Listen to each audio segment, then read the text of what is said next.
said, how you doing? Good. How you doing? How you doing? Are we good to go, Vicki? Okay. This is the September 16th regular meeting of the Palo Alto Unified School District Board of Education. Do we have any public comment on closed session items?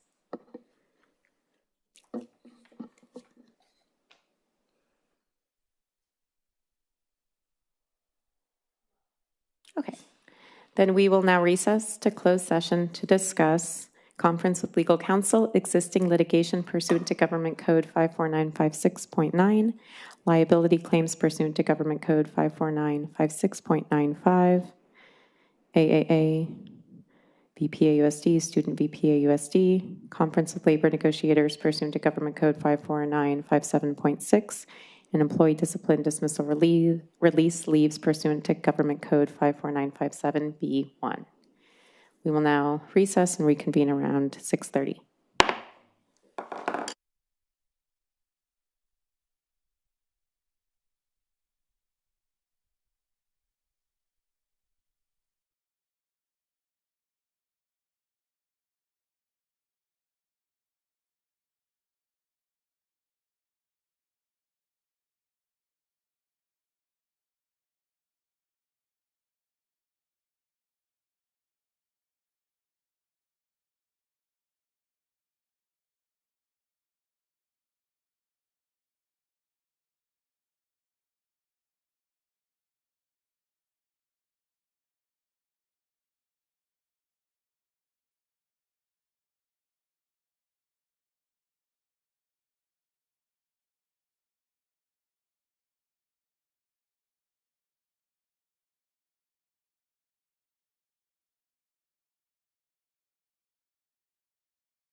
It's okay, don't worry about that. All right.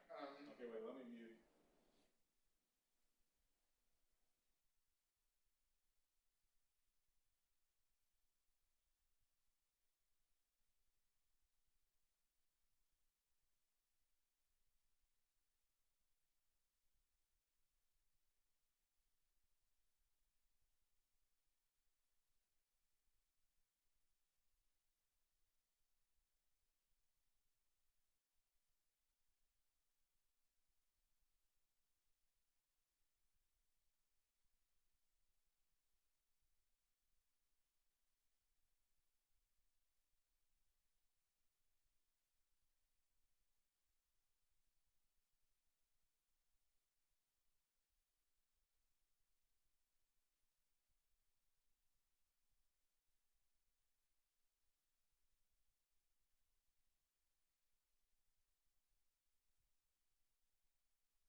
This is the September 16th regular meeting of the Palo Alto Unified School District Board of Education. In closed session, we took the following action. The board voted 5-0 to reject claim PAUSD-LD-25-26-02, and the board voted 5-0 to accept claim PAUSD-LD-25-26-04.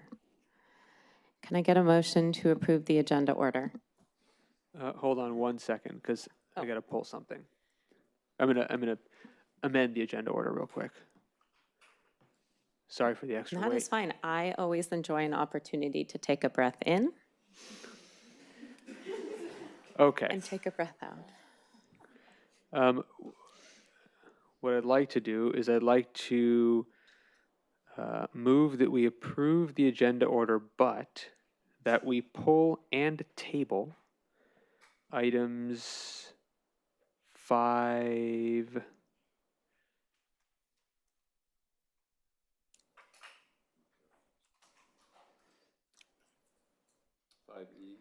5E and 5F. Okay. Can I get a second? I second. Okay. All in favor? Can I Do we have discussion? Just to Yes, explain, to explain. Just to explain Okay. really quickly, folks. We have a sustainability committee ongoing. We'll talk about that more during the committee updates. These items were for a sustainability manager position that we've been talking about in that committee. At the committee, we discussed bringing this particular job description back to the committee to look at one more time before it gets to the board for approval. And so instead of having it on the agenda today, we're just going to have it on the next one so that the committee has one more chance to look at it. Thank you for the explanation. With that explanation, then can we get a vote? All in favor? Aye. Aye. Student preferential vote. Aye. Aye. Aye. Board members, all in favor? Aye. Aye. Okay, then the agenda order has been approved as modified. And now we have Superintendent of Schools report. Mine is going to be very quick. I'm going to turn my time over to Dr. Lopez to introduce our student guest today, and it'll be much more fun. All right. Thank you, Dr. Austin. If I can please have our 3 student representatives from our 3 high schools, please come up to the podium, and then I'll go ahead and introduce you to our board and our members of the community. So this evening, we have the pleasure of having 3 students from our 3 high schools associated student body, and we'll be providing some highlights as to how the great things are going at their particular high school. So first, we have from Palo Alto, we have Arabella Ginley, who is, again, a member of the ASB. And we also have from Palo Alto Middle College, we have Alyssa Sonahara, who is also a member of the students of Foothill, from the Associated Students of Foothill College. And last but not least, from Gunn High School, we have Melanie Song, who also serves as a mental health and wellness commissioner. So with that being said, let's have Arabella Ginley go ahead and go first for Palo Alto. Hi, everyone. My name is Arabella. I'm one of the spirit commissioners at Pali ASB. So far, we've held our back to school rally. Band, cheer, and dance all performed. The freshmen joined the ASB class, so we have all of our members elected now. Sophomores did their lemonade social, juniors did their ice cream social, seniors did their Palmettos fundraiser. We've started testing games for Spirit Week. We've submitted our Spirit Week t-shirt designs and people are already buying them. And then we've hosted our class meetings and we're currently working on our float building orders.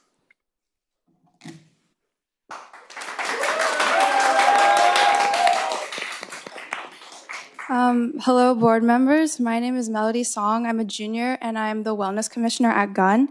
And my job is to work with wellness staff to promote mental health and wellness on Gunn's campus. And up until last week, I was working on a suicide prevention week event. Now I'm helping the Wellness Center plan the Titan Health Fair, providing feedback on the district-wide parent suicide prevention event, which I proposed, and planning Unity Day. The big idea behind everything I do is to show that wellness is for everyone and not just students who are struggling with their mental health. And this year, while continuing to collect feedback and improve our existing wellness resources accordingly, I want to branch out and hold more events that that are targeted towards more students. Another goal I have is to have joint events with Pali ASB to enforce the idea that the rivalry between our schools is never stronger than the support we have for each other. And finally, I want to remind students that they are not alone in whatever struggles they might be having. So for example, the Suicide Prevention Week event featured a wall of anonymous notes that students wrote to each other to inspire and encourage. And reading these notes was like weirdly emotional because it reminded me that we all really do care about each other, even the people we haven't met yet. And I just promise to continue promoting that idea, which serves my ultimate purpose of making sure that all students feel safe, supported, and as the GUN motto says, like they belong. Thank you.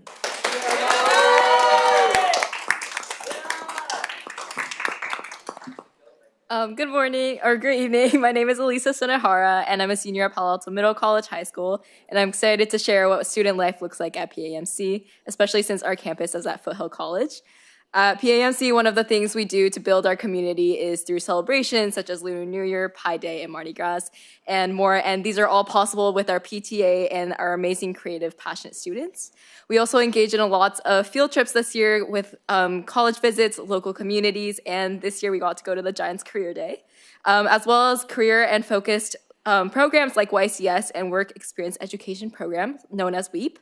And each spring, in partnership with YCS, students can design, lead service projects while developing, planning teamwork, presentation, and community service skills. And being on Foothill campus enriches our experience even further. With more than 55 student clubs, every student can find or even create something that reflects their passions and their hobbies, with many taking on a bunch of leadership roles. Beyond clubs, we also join monthly heritage celebrations, enjoy campus dances like the Winter Ball, attend workshop and speaker events, and compete in challenges such as the Google Case competition, which 2 of our teams actually got top 6 more than 70 of our teams, and the Innovation Challenge, where one of our team members actually won first place. In spring, students also contribute to the Foothill Research Symposium, and this year some of our students will be presenting through our AAR class. And additionally, a personal highlight for me was I had participated in Foothill's first ever TEDx event, as well as serving as a student government through ASFC, working to expand access for middle college students and collaborating with college peers and strengthening the Foothill community. And altogether, PAMC offers best of both worlds, a close-knit support high school community alongside independence and resource of college campus. So thank you for letting me share what makes our student life so special. Thank you.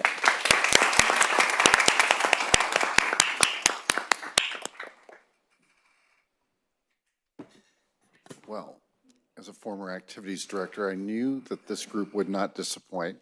So thank you so much. It makes me want to go be an activities director again. So much fun, so much great energy, and great to have them here tonight. That's the conclusion of my report. Thank you. And thank you to the students who came and shared. I always enjoy your updates and your reports, but hearing it from the students was maybe even better. So thank you. And now we go to student board members' reports, and I'll let you decide in what order you would like to go tonight. Good evening, everyone. I hope everyone is doing well today. Going into my student report, at the end of Will you hit your mic real quick? Yes. At the end of last month, on August 28th, Elisa stated that we all had a school-wide field trip to Oracle Park for San Francisco's Giants Educational Career Day, where we heard from many speakers who shared about different careers in sports, business, and media.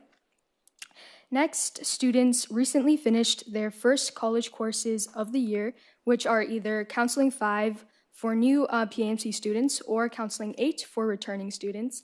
And these courses are basically focused to developing college-level skills, including navigating Canvas, managing our time, and overall getting ready for the expectations of college classes. Seniors are also starting to prepare for college applications using Maya Learning, which was introduced at our first college information night on September 8th. And just a quick reminder that there are many leadership opportunities that students can take advantage of at PAMC, including Site Council and PTSA.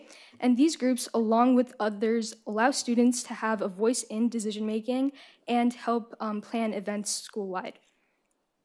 And just a few upcoming events starting September 22nd, Foothill College's fall quarter classes officially begin, and students will be balancing college coursework alongside high school classes. And lastly, on September 29th, PAMC will be hosting its second college informational night, which will focus on supporting seniors through the college application process. That is all I have for today. Thank you. Okay. Thank you, Ash. Good evening, members of the board. I'm here to share some updates about student life at Pali.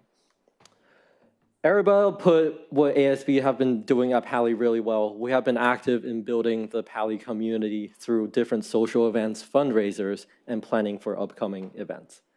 But since that's already covered, I'm going to start on recent happenings with programs at Pali. Our Principals Advisory Committee had a strong turnout this year. Over 80 students applied and 25 were selected to join. The social justice pathway at Pali is heading to an overnight camp later this week, and robotics has begun recruitment with multiple teams being active. Speech and debate did the seasoning openers at NSDA, and Science Olympiad started their tryout. And most importantly, of course, Club Day is coming up this Thursday. There will be over 70 clubs in attendance, where they'll present unique opportunities and interests to the student body.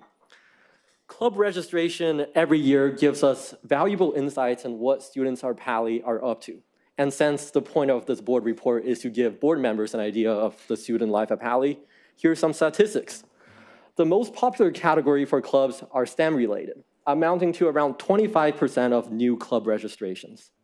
We have received over 5 registrations for AI-related club, which really reflects on Pali students' interest in the rising AI sector. But even better, while the AI robots do their job, students can attend Tea Club, Cookie Club, and Eco Eats to grab a quick bite. In wellness and diversity, we're currently collaborating with the Wellness Center on suicide prevention initiatives, furthering mental health initiatives at Pali. And as the early gun representative put it well, we're also trying to collaborate with Gun High School on relevant events. Our Spirit Commissioners are testing new games and getting ready for Spirit Week next month, while our Social Commissioners are focused on planning homecoming and major rallies coming up next month. Lastly, on the athletic side, our athletic commissioners have cleared a backlog of requests and are working on launching a friendly flag football tournament at school. Most important, girls water polo and girls flag football have all gone undefeated currently in the tournament and have achieved stunning results.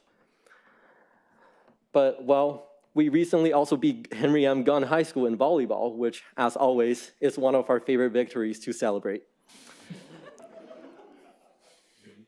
That will be my report for today. Thank you, board.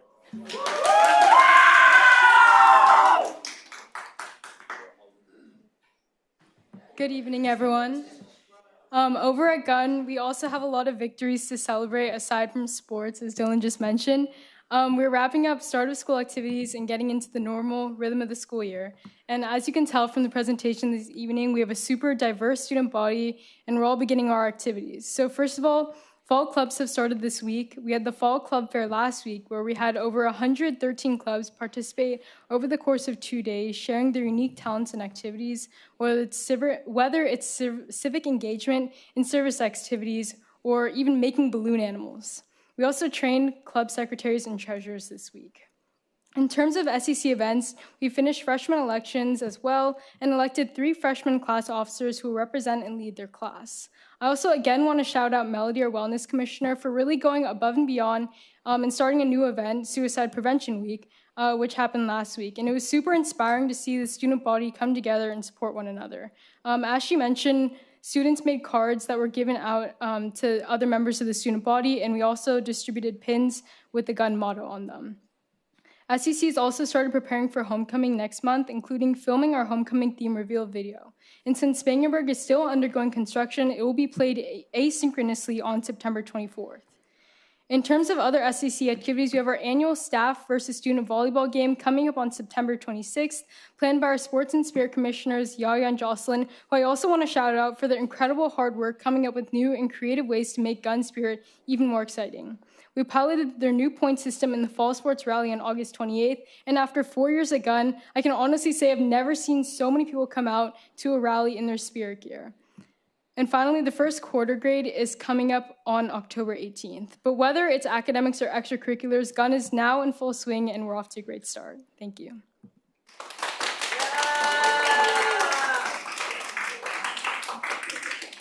Thank you so much. And now we will move on to PAEA President's Report, Palo Alto Educators Association. Tom Culbertson. Hello, everyone. I hope I'm going to get as much applause as they did. I've been reflecting about the events of the last week in our country, and I'm here tonight to voice my wholehearted support for our district's social studies teachers. In today's complex and polarized world, their work has never been more vital. They are on the front lines, helping our students navigate difficult political realities by teaching them how to think, not what to think. They're giving students the critical thinking tools they need to analyze information, ask thoughtful questions, and understand diverse perspectives. This is not work they do lightly. Our teachers use their professional judgment and seek guidance from their colleagues and actively listen to feedback from students to tackle real-world issues in a responsible and empathetic way. From the educators I represent, I'm hearing that the Ethnic Studies course is going well. Based on student feedback, most are enjoying the class and feel excited about the topics so far. Many remark that they don't understand why the course was controversial in the first place, and since it teaches parts of history often omitted in other classes. In the first unit, students expressed enthusiasm for discussions that connected directly to their lives and communities. Teachers also reported that they value the opportunity to teach this course and to strengthen connections with their students. Finally, educators are going to be collecting more survey data later this week, which will provide them with more detailed feedback. Our contract rightly protects educators' academic freedom to do this work. We ask that you continue to trust our educators. By supporting them, you are making a direct investment in a generation of critical thinkers and engaged citizens who will be prepared to lead this community forward. Thank you. This concludes my report.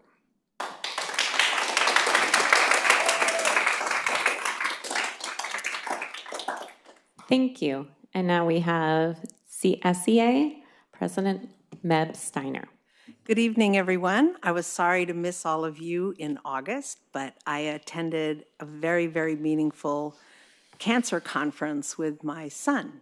And he is a cancer survivor, and this is an organization called Stupid Cancer, which focuses on adolescents and young adults.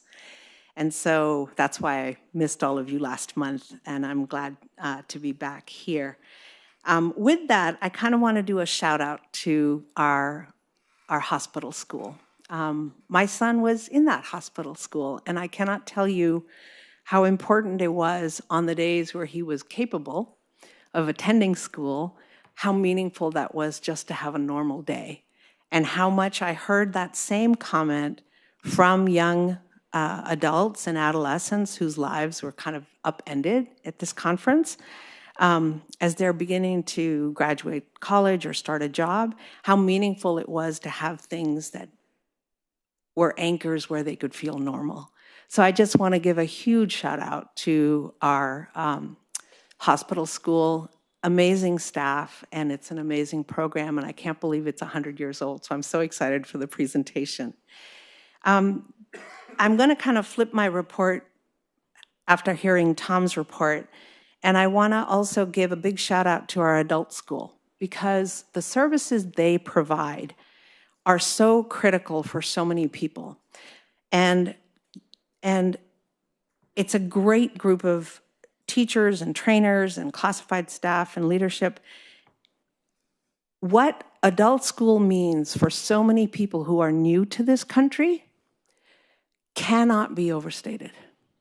This is where people learn English, where they learn other skills, maybe technology, and a whole host of things. It's also often where they learn how to become a citizen or to get the training on taking those citizenship classes. So to add to Tom, I've really been thinking long and hard about the critical role that we as public educators play in democracy. It is a fragile thing. And what we do every single day is educate our kiddos and ourselves too, but especially our students, to become responsible citizens. And that, I think, is far more important than anything else we teach them.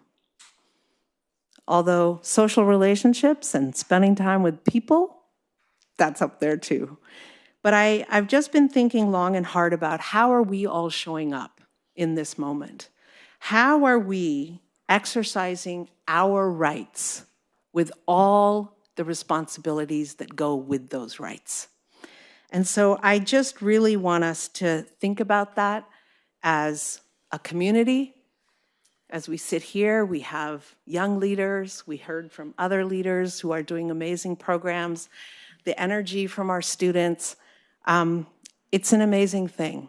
And we are so privileged to be given the responsibility of raising that next generation of citizens. And I also want to point out that every single public school employee takes an oath to the Constitution when they are hired. Most other jobs don't really have that. And I think that is a very, very special honor for all of us. And CSEA, I know, values that a lot and gives grants for people who are trying to get their citizenship as well. So it's part of the mission statement. So that's sort of my broader report. I just also really briefly want to touch on how critical our classified jobs are and how much they bring to our students. It's such a wide range from our wellness team that our kids have talked about, our tech support, our bus drivers, food service, our front office staff, our aides. It's so many different jobs, our custodians, our maintenance, and we are really, really critical to the functioning of the school. I also just very briefly want to highlight how wonderful it's been to be on the special ed committee, which we just did subcommittees for, and we're looking forward to those conversations. Big topic, lot to do. Also want to give a shout out to the sustainability committee. Thank you, trustees Salzman and Dharup, for pulling that item. This is a great direction we're going in to really impact all areas of our organization and also have a curriculum and education piece to this. And the students are excited about this and have come forward about the sustainability and environmental issues. And I also want to give a special shout out to the decades-long work of the Sustainability Committee that has existed in our community. And so many of them are part of the board's Sustainability Committee, so it's really exciting.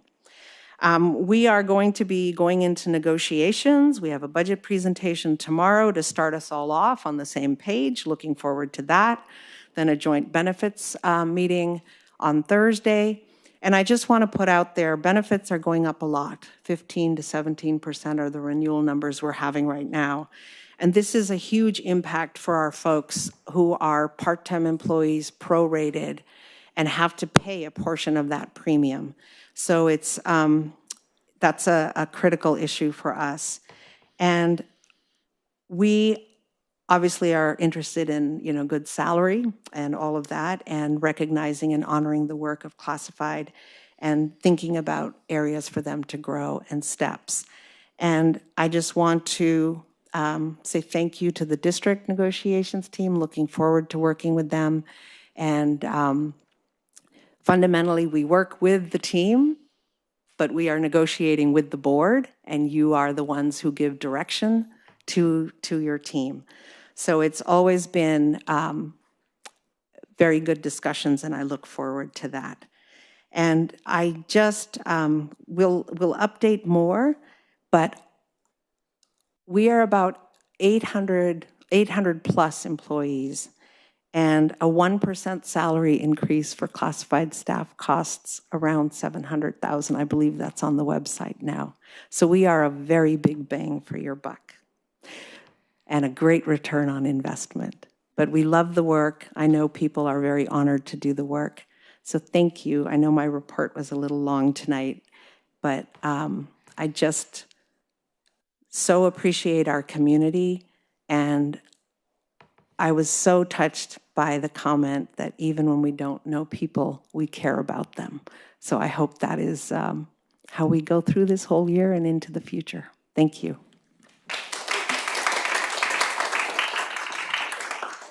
Thank you. Dr. Stratton, representing, I'll let you explain, PAMA. Hi, I'm Wendy Stratton, gun principal. PAMA President Brent Klein has invited principals across the district to highlight their schools in lieu of his monthly updates. So thank you, Brent. Gun is in the house tonight.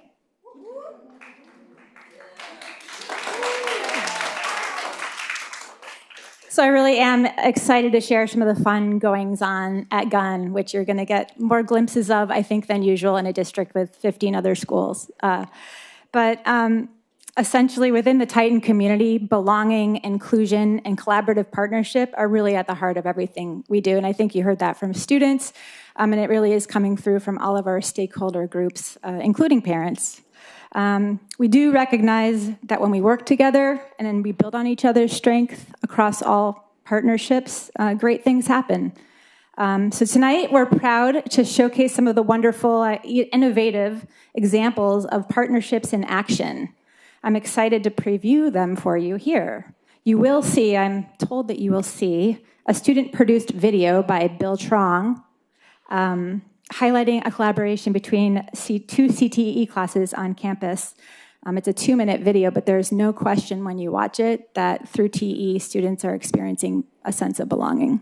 We also heard already tonight from Melody Song, our student wellness commissioner.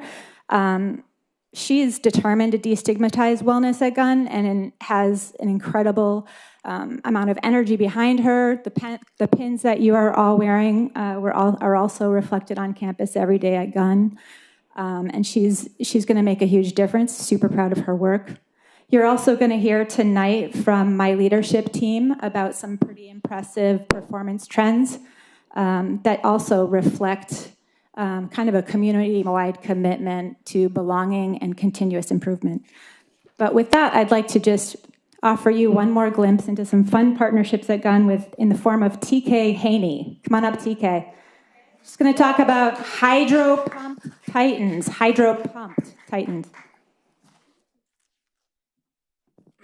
Hi, I'm TK Haney. I'm a special ed teacher at Gun High School. And Wendy asked me to speak about this program I just started this year. I've been kind of moving my academic communications class, which is a social skills class, more towards job skills. And so this program started as a collaboration between academic communications and one of my caseload students and the auto program. And unfortunately, I couldn't fit auto 2 into his schedule this year. So I was thinking, how can I get him involved in auto?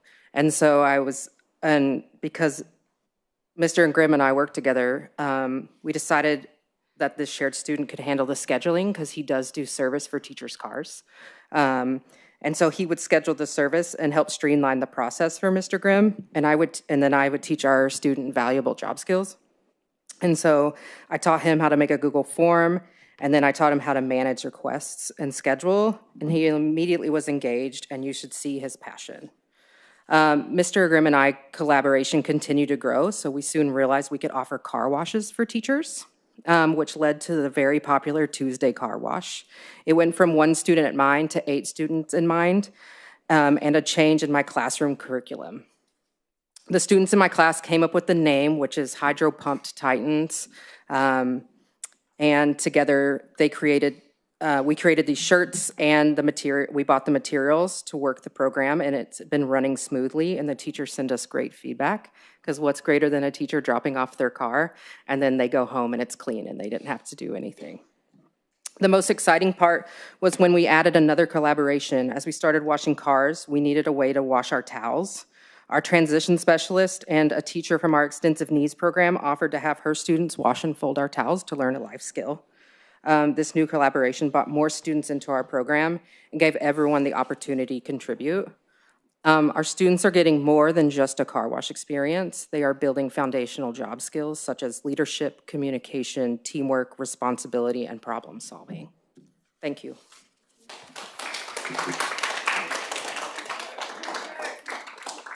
This is their job uniform that we bought.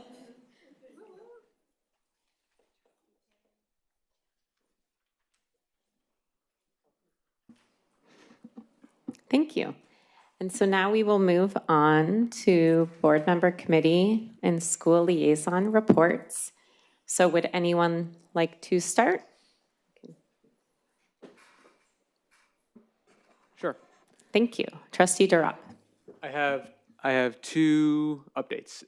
I gave my sustainability committee update, but briefly, we are in the process of our master plan creation, and we moved on to the phase goal setting. We had a really productive committee meeting to talk about, what goal domains we want our sustainability master plan to hit. And we will be continuing that discussion at the next meeting, and it's great. It's great. Of course, Mr. Salzman can chime in afterwards if it's not great. The second committee is BPRC, Board Policy Review Committee, that I sit on with Ms. Kamai. And we will be next Friday discussing cell phone policy. State mandate, got to have a cell phone policy. And we'll be discussing whether that means aligning with practice, given that the school year has started and all of our schools have their own cell phone policies that you all have been living and working under now. So we've got some data on what works. And we'll be discussing what the model policy looks like and some of the things around what kind of recommendation we should be bringing to the board for an ultimate vote on that. So that's next Friday. That's my update. Those are my updates. Thank you. Trustee Kamhai. Sure, thank you. So since the last board meeting, we've had a slew of back-to-school nights, which I enjoyed attending, including tabling for gun violence prevention at Walter Hayes and Escondido. I also had lovely site visits more recently at Gunn yesterday, actually, Fletcher and Addison, where I got to see the new shade structure on the kinder playground. I'm looking forward to movie night at Escondido this Friday to kick off Hispanic Heritage Month. On a more serious note, I've been participating in community meetings regarding suicide prevention and have been inspired by the expertise and compassion brought to the conversation. Relatedly, as a committee update, we had a rich discussion at the city school liaison meeting on Thursday, so on September 11th, where we discussed partnership with the JED Foundation, which is a mental health consultancy that the city is already working with, and the district is also already providing information to. And there were two motions that came out of that. One was a recommendation to consider potential partnership between the JED Foundation or another third-party mental health consultants in the school district, and continued collaboration between the city and the school district beyond what's currently proposed. The other motion that came out of there was to recommend the JED proposal to the City Council for approval, and I do think that it's that passed as well. As mentioned, the next Friday we will be having our Board Policy Review Committee and discussing, as I look forward to a discussion on cell phone policies for the district there. And I think that's all my updates. Pass on. Thank you. Okay, Trustee Chu. Hi, I also sat on 3 separate subcommittees last week. I had property on Monday, CDAC on Tuesday, and City Schools Liaison with Trustee Kamai on Thursday. I'll start with City Schools Liaison as it's already being covered. And I just wanted to quickly mention that I was grateful to the employees of the JED Foundation and also the city for bringing me up to date on the proposed contract with the city. And we had a robust discussion as to what a contract with the school district might look like. On property, I'm grateful to Eric Holm and his team for bringing me up to speed to some detail concerning HVAC updates. We looked at the playgrounds that were playground projects that were finished over the summer, and also reviewed the bond updates that are coming up later in this meeting. On CDAC, I sat on a subcommittee on equity and mental health for special ed students, and we discussed priorities for the coming school year, as well as the kinds of data that would be required to better understand mental health challenges among our special ed community. And that was also a very rich and robust discussion, so I'm grateful to the fellow members of that subcommittee as well. In terms of school liaison work, I was grateful to attend Walter Hayes Principal's Tea and to get to know their community better. As has already been mentioned twice in this meeting, I was also at the PMMC Giants Day, which was very hot but also very inspiring, as we heard from a number of people who had unexpected careers in professional sports, and it's very interesting to hear their respective roles in that. And that's all from me. Thank you. Thank you. Trustee Salzman? So Trustee DeRopp already mentioned, I think, the high-level things going on with sustainability. So I appreciate him outlining that. I'm excited about the direction of the committee. Definitely look forward to continuing to develop the roadmap, and also really excited for us to move toward finalizing the job description that will be posted so that we can get somebody who will be hired by the district to focus on sustainability full-time. I think that will really help. I know that the folks that we're all grateful to have been on the Sustainable Schools Committee for the multiple decades that Meb alluded to earlier, that they will feel really pleased to see that move forward. That's something that people believe strongly will really help us as a district to maintain sustainability as a through line throughout our operations. So very excited about that. Also, as Trustee Chu said, in terms of the CDAC committee, I also had the opportunity to sit on a subcommittee. In my case, it was the Autism and Extensive Support Needs subcommittee. One of the things that we're doing currently in that committee is trying to hone in on what are a few sort of pivotal topics that we can try to focus on as a district to make sure that we aren't spreading ourselves too thin. I think there's a lot of agreement that special needs, support for students with special needs is something that we take really seriously in this district and is really important. And the question then is, how can we have the greatest impact? How can we make sure that we're improving the lives and the education of these students, but not go off in too many different directions and then end up not really making meaningful change? So I'm very happy about the way that process is going. I really appreciate the leadership of Terry Lee, who's helping to guide that, and I think that's going in a great direction. And then the one thing I'll add to Trustee Chu's description of what's going on in the property committee is that we have another sort of a roadmap type project going on in the district that relates to our facilities, the facilities master plan, which is going to be, we're going to have sort of a mini presentation about that later on tonight. So I'm very excited about that as well, and looking forward to that presentation. And I've been to a number of schools, but now I'm blanking on exactly which ones and when. So looking forward to continuing to build my relationships with the schools as well. So thank you. Thank you. I will try to briefly summarize my visits and committee meetings. So first, I want to thank Principal Crane at Escondido for giving me a tour. Yay, the construction is finished. The school looks beautiful, but more important than how it looks, I loved being able to pop into the classroom, see the PE class taking place. And I was really interested in the work of Escondido's Guiding Coalition, which is a collaborative team of teachers, specialists, and administrators that sets the agenda for the whole staff with a focus on MTSS. And I just loved all the different entities that are part of this coalition guiding the work. Also want to just quickly share out Spanish immersion program turns 30, and there will be updates on that and when the event will take place. I think it's around Dia de los Muertos. And the final announcement there is that 5th graders will be the first class of students to earn Seal of Biliteracy on their elementary promotion certificates for those who are in the Spanish immersion program. So I just wanted to celebrate that. I also attended the Special Education and Family Fun Day, and that's hosted by Palo Alto Special Education PTA, SEPTA, and co-sponsored by PAUSD. There were many wonderful activities. There was adaptive art, there were field games, youth innovation STEM, Julia Robinson Math, Hands-on Bay Area, YCS, You Belong Social Skills, and Boy Scout Troop.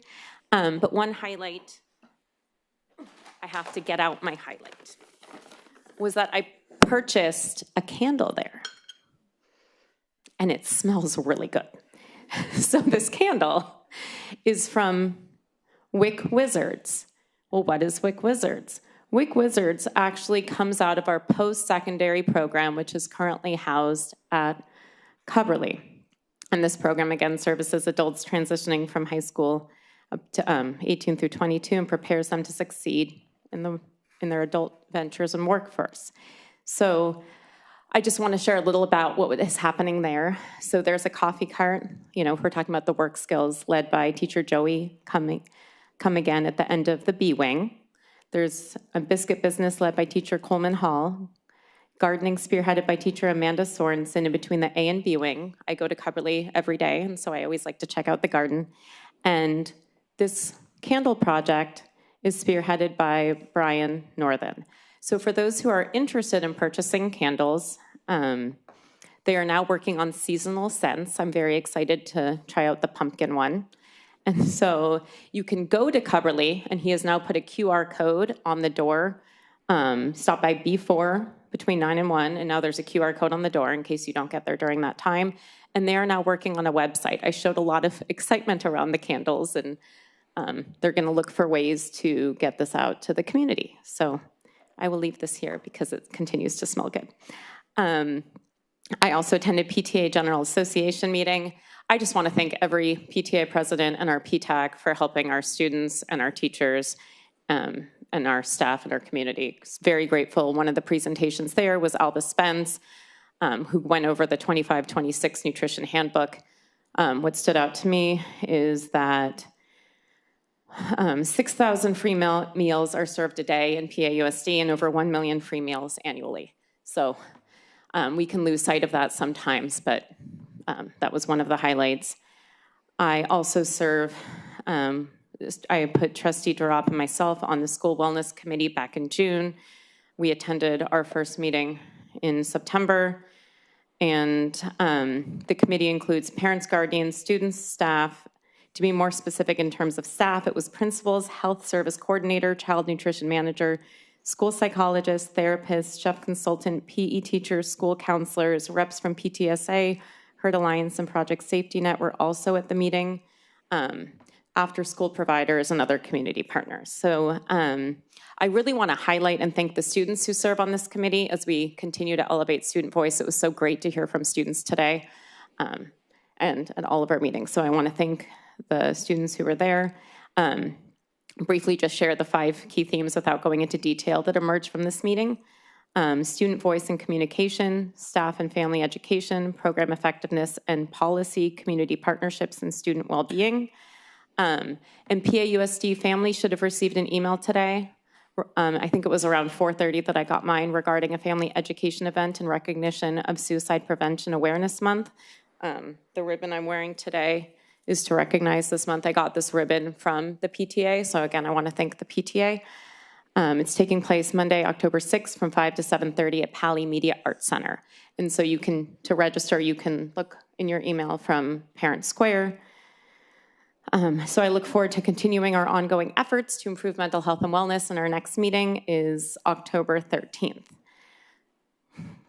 When I felt stressed at all during this meeting, I don't know if Catherine Enos has noticed, but I've looked at her a few times, but it's because she's right over there. I met Catherine, I guess it was last week, my first tour of the Ronald McDonald House. And from the moment I met you, I just felt this just sense of calm and joy. And so there's been a couple times I've looked over, just when I get nervous, I've looked at her. So what I gathered from my visit to the Ronald McDonald House is it's far more. You hear school and you think academics, but there was so much more than academics happening. And I won't go into the hospital school because we have a presentation on that later, but it's a place that I could see children and families. They were connecting with each other. They were rebuilding a sense of belonging. And they were experiencing normalcy. Many of them have been isolated from peers for months, making this community even more powerful. What I didn't realize until I visited was that siblings of Ronald McDonald House actually enroll in our schools. And I've been on the board for 3 years, and I did not realize that. And what stood out for me there, looking through some data, 100% of families say they are extremely satisfied. That is amazing. I had a lot more notes, but I think I will just end with this. You embody the very heart of teaching. You go beyond academics to nurture connection, belonging, and joy for students and families when they need it most. And yes, you do TK through 12, but you do so much more. And so I just want to thank you, and I'm glad you're here tonight so I can look at you while I say it. But yes, and I'll keep going. Really quickly, SCC SBA Zoom was last Thursday. Topic was federal cuts and impact on our county. And we're working on that. Special Education PTA meeting was last Friday. One highlight there is that special education and student support will be discussed on November 6th from 5:30 to 7 in this boardroom as part of PAUSD Parent University. I walked through Hoover construction site. To sum it up, December, we're gonna hit that deadline. Amazing. Okay. The goal, when I walked the site, I was told we are there. Eric Holm is still nodding at me. I still see a thumbs up. Okay. Those are my notes, and maybe this is my last board meeting. One other highlight there is that I do think the site improvements will lead to an increase in bike ridership. As all around Hoover, it's just wider places to bike and walk. So that was great. And I'll go back and just say that we are on the timeline, as we're still on timeline, but things can always change. Last thing is gun back to school night. Thank you, Ms. Stratton. You took me into 11 classrooms. It was a lot. I really appreciate it. I've thanked all the teachers personally via email, but I want to express my gratitude here. When I was a teacher, back to school night every single year was stressful, and so I just want to thank them for letting me in. Amy Bradshaw, Josh Little, Ariana Ortega, Ariane Toomey, Thomas Grimm, Justin Brown, Diane Ichikawa, Paul Dunlap, Lori Pennington, TK, Annie, Sean Ortiz, Terrence Katada, and Ed Corpus. Thank you. It meant a lot that I was allowed to walk in. But there is incredible teaching and learning happening in our classrooms. And had I not been allowed on those visits, I would not have had the chance to see a powerful student-created film shared in Mr. Corpus's video production class. And so after seeing this film, I brought it up to the superintendent. And I said, could we share this film at the board meeting? And he goes, sure. So this film has a special backstory. This film's created by Bill Trung. He joined Gun last year after moving from Vietnam. And on one of his first days, he noticed Mr. Corpus teaching a camera tutorial with the exact model he'd been learning to use. So he quickly joined Corpus's class and has thrived ever since. Now a senior, he films weddings and events on weekends for the South Bay Vietnamese community and hopes to attend college next year. I'd also like to mention a connection, which is that his father, Lou Tran, works in our district IT department, which I did not realize until a couple days ago, and Ms. Stratton pointed that out. So I could describe the video, or we can just watch it. So let's watch it. Without further ado, The Old Car.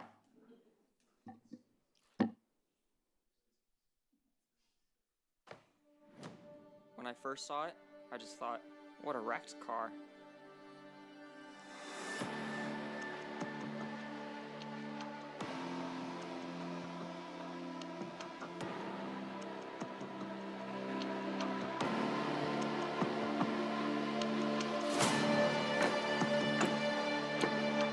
don't know anything about cars. Don't know how to fix them. Always wrong. Why come back every day?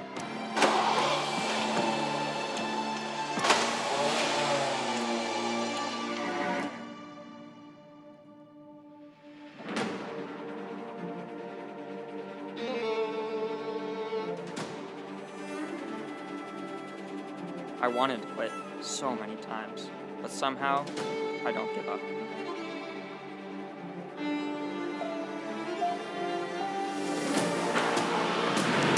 I fixed it. Finally, it works. I can't believe it.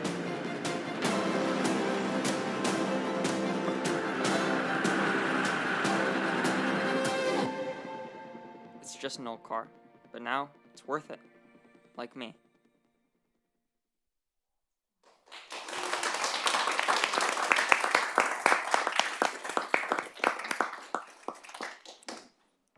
And with that, we can now move on to staff reports.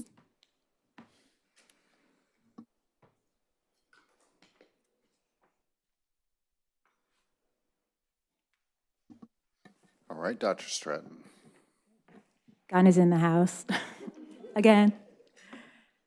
So I'm gonna see it.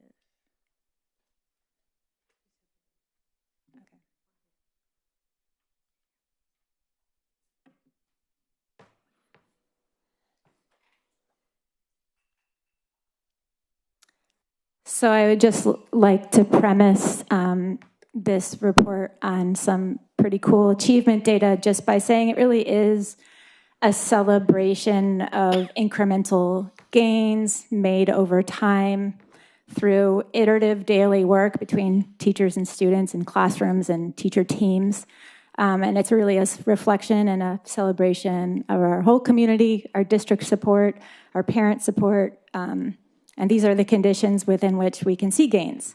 So super proud to celebrate with you tonight these gains. So with that said, I'd sort of like to provide some background information. So all of this work in closing gaps, it's all in the PAUSD promise. It's reiterated over and over in LCAP year after year. And it's, of course, in probably every school's site plan every year and SIPSA goals. So it is a gun SIPSA objective for all target subgroups within our district to perform within 5% of the general population. That would, for us, would be progress. In an ideal world, we want everyone to perform at an equitable level. But the trend that we're seeing year over year is really steady progress toward closing this gap. And it's actually very exciting. I think I might have jumped up and down. And on staff meeting Friday, the whole staff clapped for each other because this is a reflection of everyone's ownership for supporting all kids. So that is the trend. We are going to point to some of the initiatives we think we can attribute to those trends with Brianna Gonzalez, our teacher leader of SPED, here to provide those insights. And we're going to, Kat Catalano, my assistant principal over special education, is going to share some charts and tables in the next slides and try to make them understandable for you. All right, good evening. I get the job to talk about data. So this first slide is course completion rates. This represents the percentage of students who earned a grade of D or higher at the end of the school year. On this slide, you see a side-by-side comparison of special education completion rates compared to our school population as a whole. So I want to highlight, again, our goal was within 5%. Our special education population ended last year at 90.2%. Our general education population at 97.2%. So we are about 2% shy of our goal right now. As you can see, our school-wide completion rates have held steady at approximately 97% for the last 3 years. And we have grown our special education population from 84.5% to that 90.2% while sustaining the excellent performance of our overall student population, which is really important to us. The next slide offers a second way to analyze these outcomes, focused on narrowing that performance gap between our target groups and our student body as a whole. So think of it this way. In an ideal world, the number for every group on this chart would be 1. That value means that the percentage of students in that group receiving non-passing grades is the same percentage as any other group. In spring of 2023, students receiving special education services were 5.3 times more likely than their general education peers to receive a non-passing grade. Similarly, socioeconomically disadvantaged students were 4 times more likely, and the Hispanic Latino students were 3.6 times more likely to receive a failing grade, again, in the spring of 2023. We're proud to represent the hard work that Gunn staff have put forward and to show that it worked. In spring of 2025, special education students were 3.5 times more likely to receive a non-passing grade. Again, that decreased from 5.3 times in just 2 years, with declines also observed in our socioeconomically disadvantaged group and our Hispanic and Latino student groups. We still got plenty of work to do, and our team is ready for it. I'll now turn it over to Brianna Gonzalez, our special education instructional lead, to share some of the ways we've accomplished this growth and how we plan to continue making progress. I am very excited. So for anyone who knows me, I'm definitely going to talk about co-teaching. So I'm just going to name just a few contributions that's supporting our growth. We have partnered with Santa Clara County Office of Ed when it comes to co-teaching and helping us develop best practices. Through that, at our own site, we developed our own practices and strategies. And look, I'm going to toot my own horn. I would argue Gunn has become something of a model site when it comes to co-teaching due to our emphasis of ongoing collaboration. So for example, last year we hosted co-teaching observations and invited other secondary sites to see our co-teaching in action. These visits led to a Q&A lunches that built both relationships across sites, but also were creating a path to district-wide alignment. And in addition, due to Gunn's progress and also just the enthusiasm that we have for co-teaching, this led to a district-wide co-teaching workshop that has been running for the past 2 summers, where I was proud and honored to be the lead, but that's only possible because of my Gunn High School team. We also have education specialists and our general ed teachers collaborating closely in professional learning communities. We're working together to define skills, strategies to help create and sustain inclusive classrooms. We've also been very intentional about promoting belonging, making sure that our messaging is consistent across campus and in every classroom. And then all in all, I wish I had more time because I could tell you even more, but I will say this, all in all, it takes a village where everyone plays a role in student success. Thank you. Thank you very much. Thank you. Board members or student board members, any comments? Yes. Trustee Salzman. I would just like to say thank you so much for that presentation.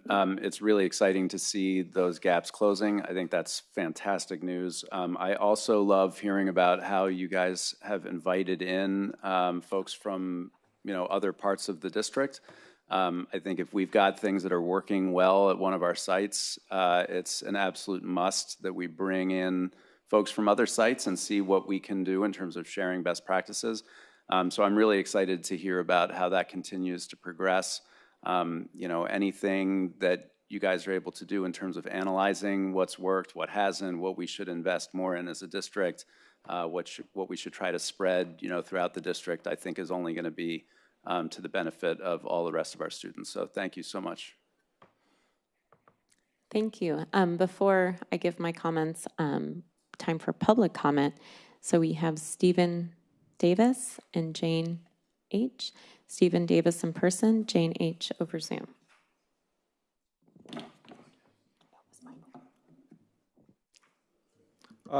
This was really excellent to see for the Hispanic, socioeconomically disadvantaged, and students with disabilities from Gunn. It is also notable, and this is not to criticize what's going on at Palo Alto High School, but there's a clear difference in what Gunn has achieved here, and it's great because it shows a path forward for everybody.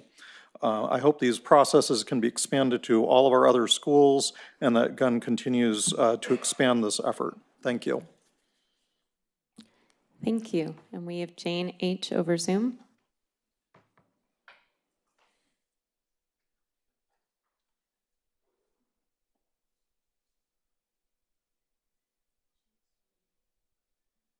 I think you need to unmute.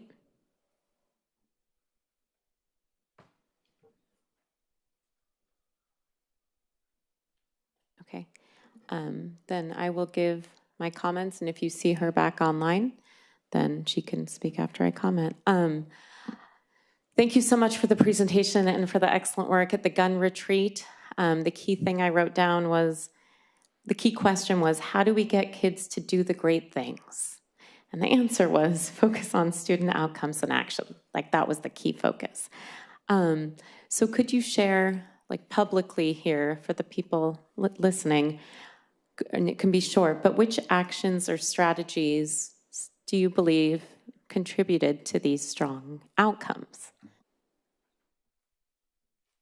I certainly would echo what Brianna Gonzalez said about the co-teaching model, but in moving forward, I believe, and based on what occurred at that workshop that you joined us at, it will be this sort of district-wide emphasis on a bias toward action, specifically with teacher teams all employing like readiness to learn strategies, that emphasis on executive functioning and working memory, self-regulation, all of these things that are so critically important and don't have as much to do with maybe content knowledge as it does to do with being able to focus on what's right in front of you at the right time. And so I think this work site-wide at every level, AP level, and also special ed classes will make a huge difference for all students. Yeah. Thank you. And yes, I support all of that. So PD to support that staff, I hope we can continue. I know we can continue to support. So thank you, that was really helpful. And so before I move on, is Jane H. there? Okay, so Jane H., you have 2 minutes.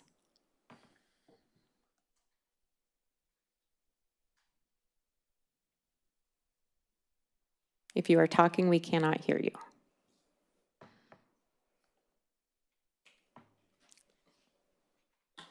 Okay, then we will move on to Hospital School 100-year celebration.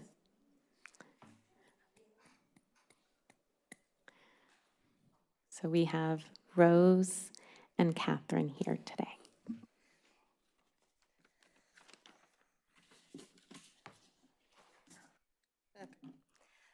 Good evening, board. Dr. Austin, I'm extremely excited to be here today to celebrate 100 years of our hospital school. And as Ms. Siegel also mentioned, I do have Catherine Enos with me. She is our Ronald McDonald House teacher. So if I mess anything up, she will take over. So we have reached 100 years. The hospital school was opened in 1924. At that time, it was not Stanford Children's Hospital. It was Stanford Convalescent Home. That is where students, children who were recovering from polio and tuberculosis and malnutrition would live. And they realized those students were there for long periods of time and they needed to also learn. So they opened up a school there, brought teachers in. It did not originally live as a PAUSD school, but it has been ours for a long time now to support these students. The hospital school now has, the hospital in general has 361 beds, pediatric beds to serve. So there's a lot of kids coming in and out. This program is in our hospital school at Lucille Packard and also at the Ronald McDonald House. And our goal here is to ensure that every child can keep learning and thriving no matter the setting that they're in, whether that is in the hospital, whether they are outpatient, that we can meet them where they're at. Because of this, we actually have 2 classrooms. We have a classroom at the hospital. We call that our main classroom. We have 2 gen ed teachers there, our ed specialists, 2 aides, and our secretary. And they primarily serve kids who are inpatient at the hospital. So they are living there getting services. Occasionally, we also serve school-age parents of NICU infants, caregiver children of adult patients, or local outpatients, so people who are in Palo Alto but are receiving treatment often enough that they are coming in regularly and they're not necessarily well enough to attend school in person. We might serve those students there as well. And we do serve all our TK-12, but also we do serve our preschool and post-secondary with our ed specialist as well. So we make sure to cover everyone there. And then at our Ronald McDonald House, we serve our outpatients living at Ronald McDonald House.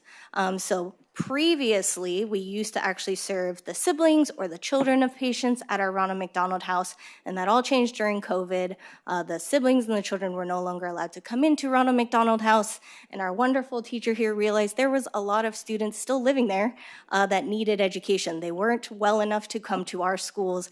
They weren't well enough to take the shuttle over to the hospital, and so we really shifted that model over there to meet those students where they are at.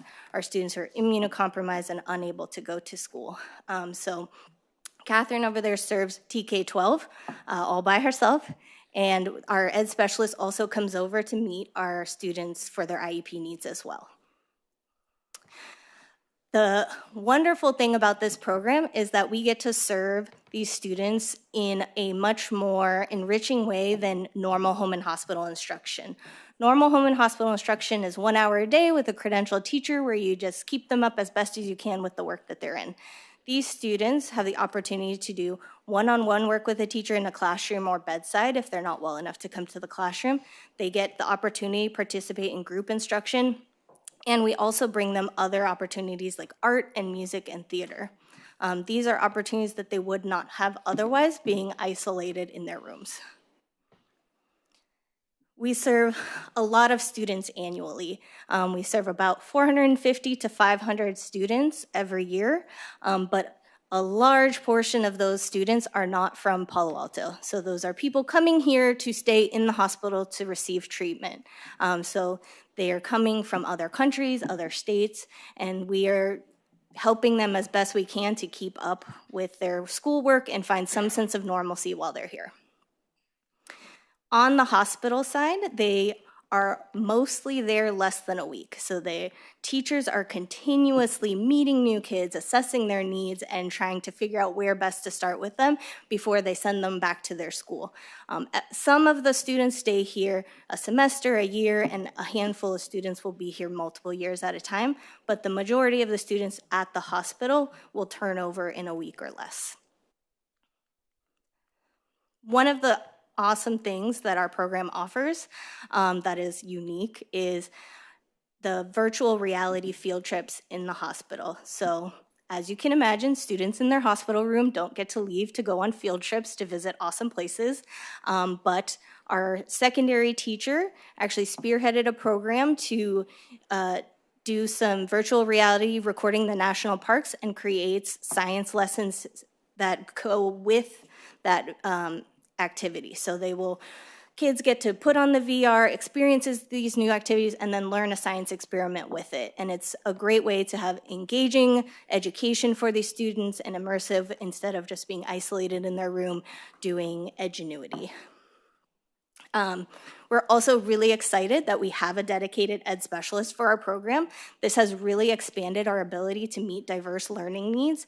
A lot of students who are hospitalized, especially if they have had long-term chronic illnesses, may be behind in school. They may have other learning needs, and so by having that dedicated ed specialist, we're not only able to meet their IEP needs, but we're also able to give our other teachers some dedicated support in coming up with new strategies to meet these unique needs. Thanks to our literacy grant, this was also our first summer that we got to offer summer school at Ronald McDonald House, run by Catherine.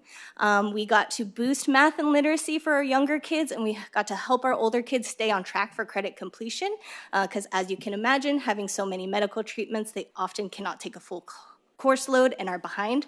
So this was really an opportunity to build structure and normalcy for these kids who cannot attend typical camps or summer schools. And one really great thing we're excited about is that the Ronald McDonald House educational program is actually going to be featured in an article with Glamour magazine. This was coordinated by Ronald McDonald House Global and reached out to this program specifically to highlight one of our families whose child attended the hospital school and one of our elementary schools. And it's going to highlight just the program's impact on this child's learning, their stability, and that family well-being, having the family be able to stay together and access school and their medical care all at once. And I really just want to thank the amazing team at the hospital school. I was lucky that Catherine came to be with me today, but the rest of my team members are fantastic. And also not featured in these pictures are the amazing staff that also benefit our program, our TOSAs, our counselor, our Spectra Art staff, our IT. Everybody works together to make this such a thoughtful program for these kids. Thank you. Thank you to Rose as well. Rose has been amazing. Thank you.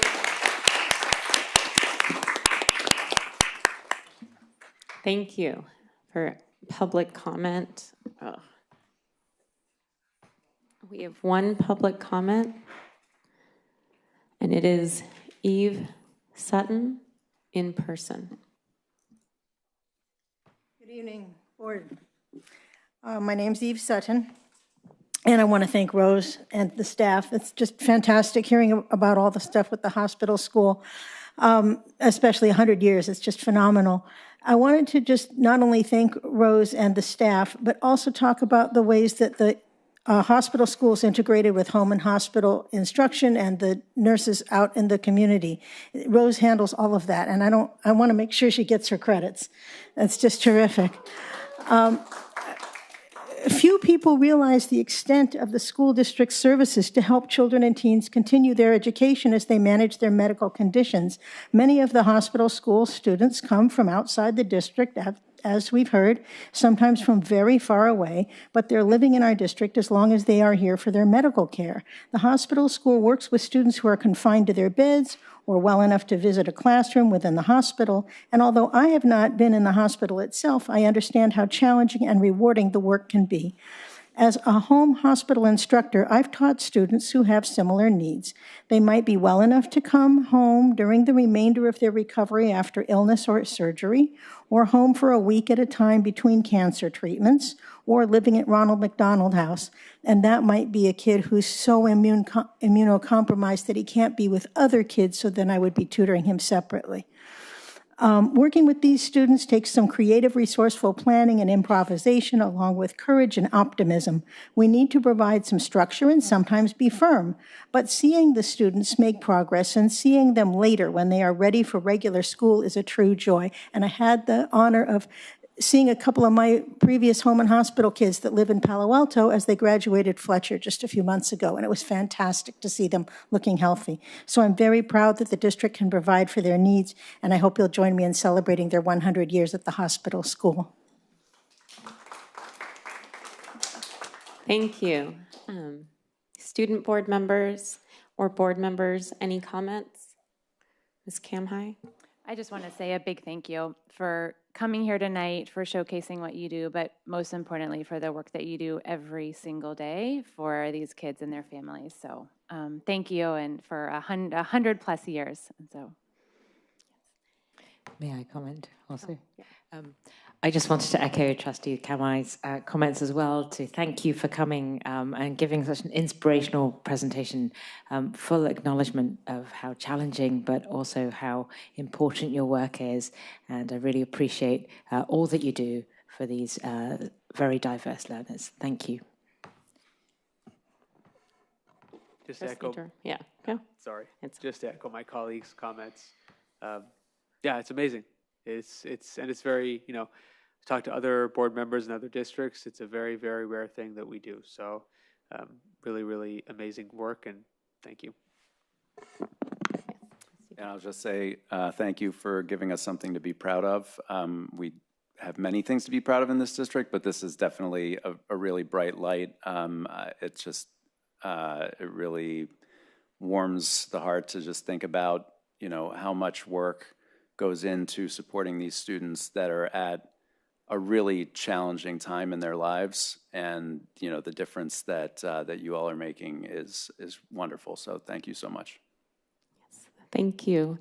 And one thing that just stood out and could not be portrayed in a PowerPoint is it wasn't just the connection with the students, but your connection with the families. As we walked around the Ronald McDonald House, the families would approach Catherine, and she would approach the families, and of course, everyone by name, but it was seeing the families of the children too that just We talk about feeling a sense of belonging. Somehow, at the hospital, school, and at Ronald McDonald House, the doctors, the nurses, the staff, and our educators help the families and the children feel that sense of belonging, and I could feel it. So thank you. Thank you for your work, and thank you to all the teachers and staff. And thank you, Rose, for organizing my visit to the hospital school and to Ronald McDonald House. But more importantly, I don't know how you do it all, but thank you for doing it all. So yes, I don't know how else to put it, so thank you. And now we have adult education update.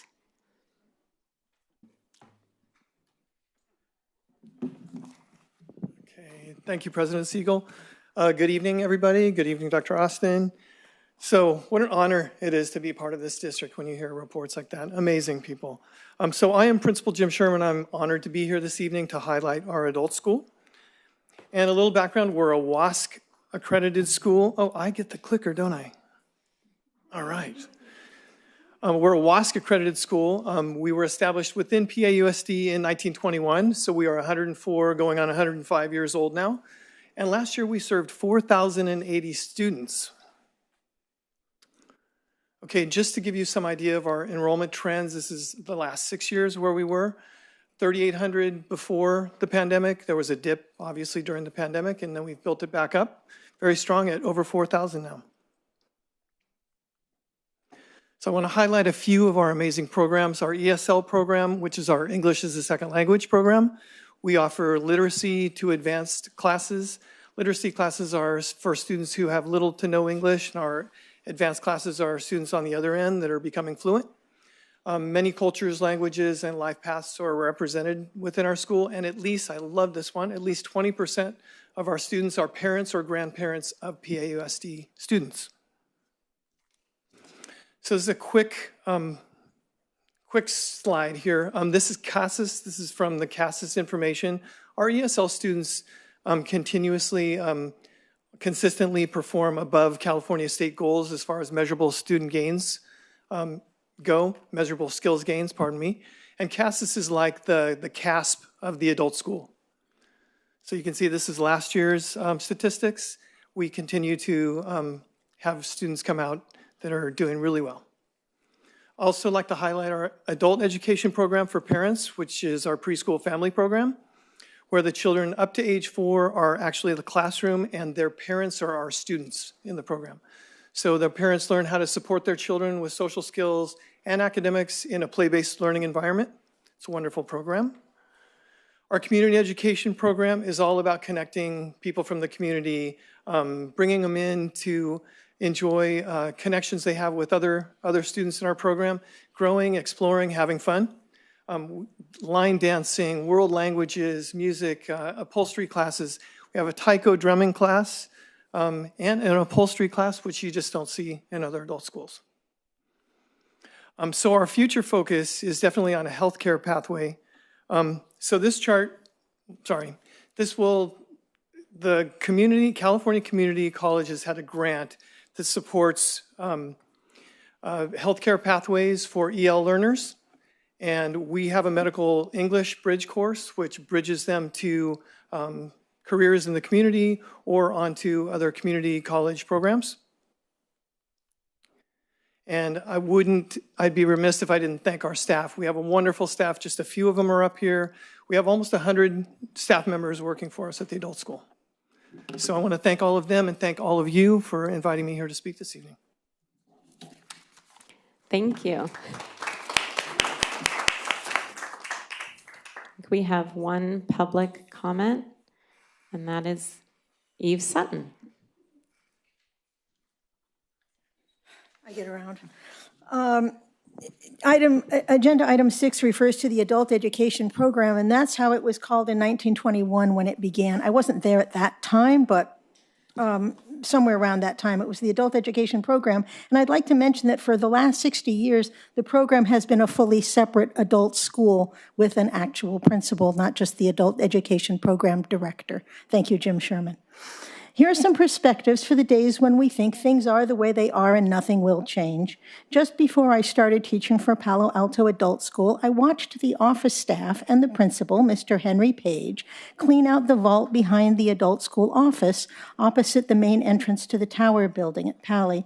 And they found black and white photos of adult school students, women with their carefully styled hair and their mid-calf skirts, crafting cylindrical lampshades for their mid-century table lamps. And these black and white photos looked like scenes from I Love Lucy. We have different classes now. All the night classes for ESL were held upstairs in the tower building, and somehow they all fit. We had open enrollment, so students could start attending at any time during the quarter, and they sat wherever they wanted. We didn't have placement testing. Mr. Page introduced placement testing, and teachers rebelled. It was so much work to test hundreds of students on all reading, writing, listening, and speaking, but now it's routine to test all the students and put them in the right levels. We used to have classes at Cover Lake campus on and off for ESL and GED, but for several years we rented the Charleston campus, which was built originally for the county's special education program and still had chalkboards. When budgets ran low, we would split a box of chalk so each teacher got 2 pieces. And I'll tell you how I managed it when we had GED. I would call in the students' hours each week, and then the secretary would tell me we're almost out of money, and I would tell the students that vacation starts the week after next. That's how we managed it. Thank you. Thank you so much. Do we have any student board member or board member? Trustee Salzman? So I have the honor of being the board representative to the adult school. So I want to give a special thanks to Principal Sherman for coming and giving this presentation. One thing that I just wonder if there might be some community members who are interested in the funding for the programs that we have at the adult school. And so if you wouldn't mind just briefly speaking to that, that would be great. Thank you for the question. So our state-supported programs, like our ESL programs, are just that, state-supported. So they're free to our students, our ESL students, which is wonderful. Our other classes, our community ed classes, are fee-based programs. So there is a cost to those that is a self-sustaining program. We're not in it to make money, just to provide a place for them to come. That's great. Thank you so much. Okay. Thank you. Any other? Yeah. Trustee. Yes, I just wanted to thank you for the work that you do in the presentation. Teaching 4,000 students a year is an enormous amount and has a really big impact on our community. I was also really happy to see that trend that we've kind of are up and even past pre-pandemic levels. So congratulations on all that you've done to get folks back in the classroom. I did have a question about what state-supported means, so thank you for clarifying that. My other question was just the slide on the percentages for the state goal. If you could just speak a little bit more about what that means. I think you mentioned it was measured student gain, so. Yeah, so the slide is, maybe can we put the slide back up there? Is that possible? So just as in CASP, you have measurable skills gains that students, meet a certain level, and they're allowed to move on, or you can say they're 1 grade level behind or ahead. It's the same with this. Oops, there we go. Okay, there we go. So these are measurable skills gains. So we do a pre and post test of our students. So when they come in, we test them and then place them in the proper class for them based on their levels of English. And then at the end of that quarter, we test them again, and we can see all of this information goes to the state, and we can see if they've made their skills gains enough that they can move to the next level, or if they need to repeat that level again. You can see that the goals at the state, the percentages are fairly low. They seem fairly low. And this is because these are English, these are adult learners of English, and so these goals need to be attainable for all the different circumstances that adult learners are coming in to learn English. So our students do very well, very inspirational program. That's very helpful, thank you. So it does look like our percent measured gain is actually quite high then, right? I mean, we've got 64%, 59%. That's very remarkable. Thank you. Yes. Thank you. I wanted to also thank you for your presentation. I'm very proud to have been a student myself at the Palo Alto Adult School for more than a decade through Preschool Family.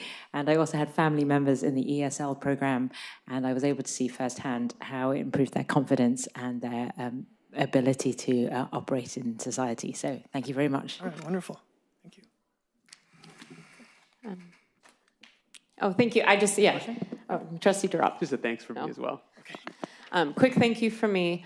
And as a former ESL teacher, I would truly appreciate the work you are doing. And one thing that stood out to me when I was your liaison, and I just, in case any community member is listening now, is that there are volunteer community members that can partner with and like tutor our adult ESL students. So that stood out to me. I would love if you could, you know, for anybody listening who might be interested, how could a community member, you know, get involved in that way? That's a great question.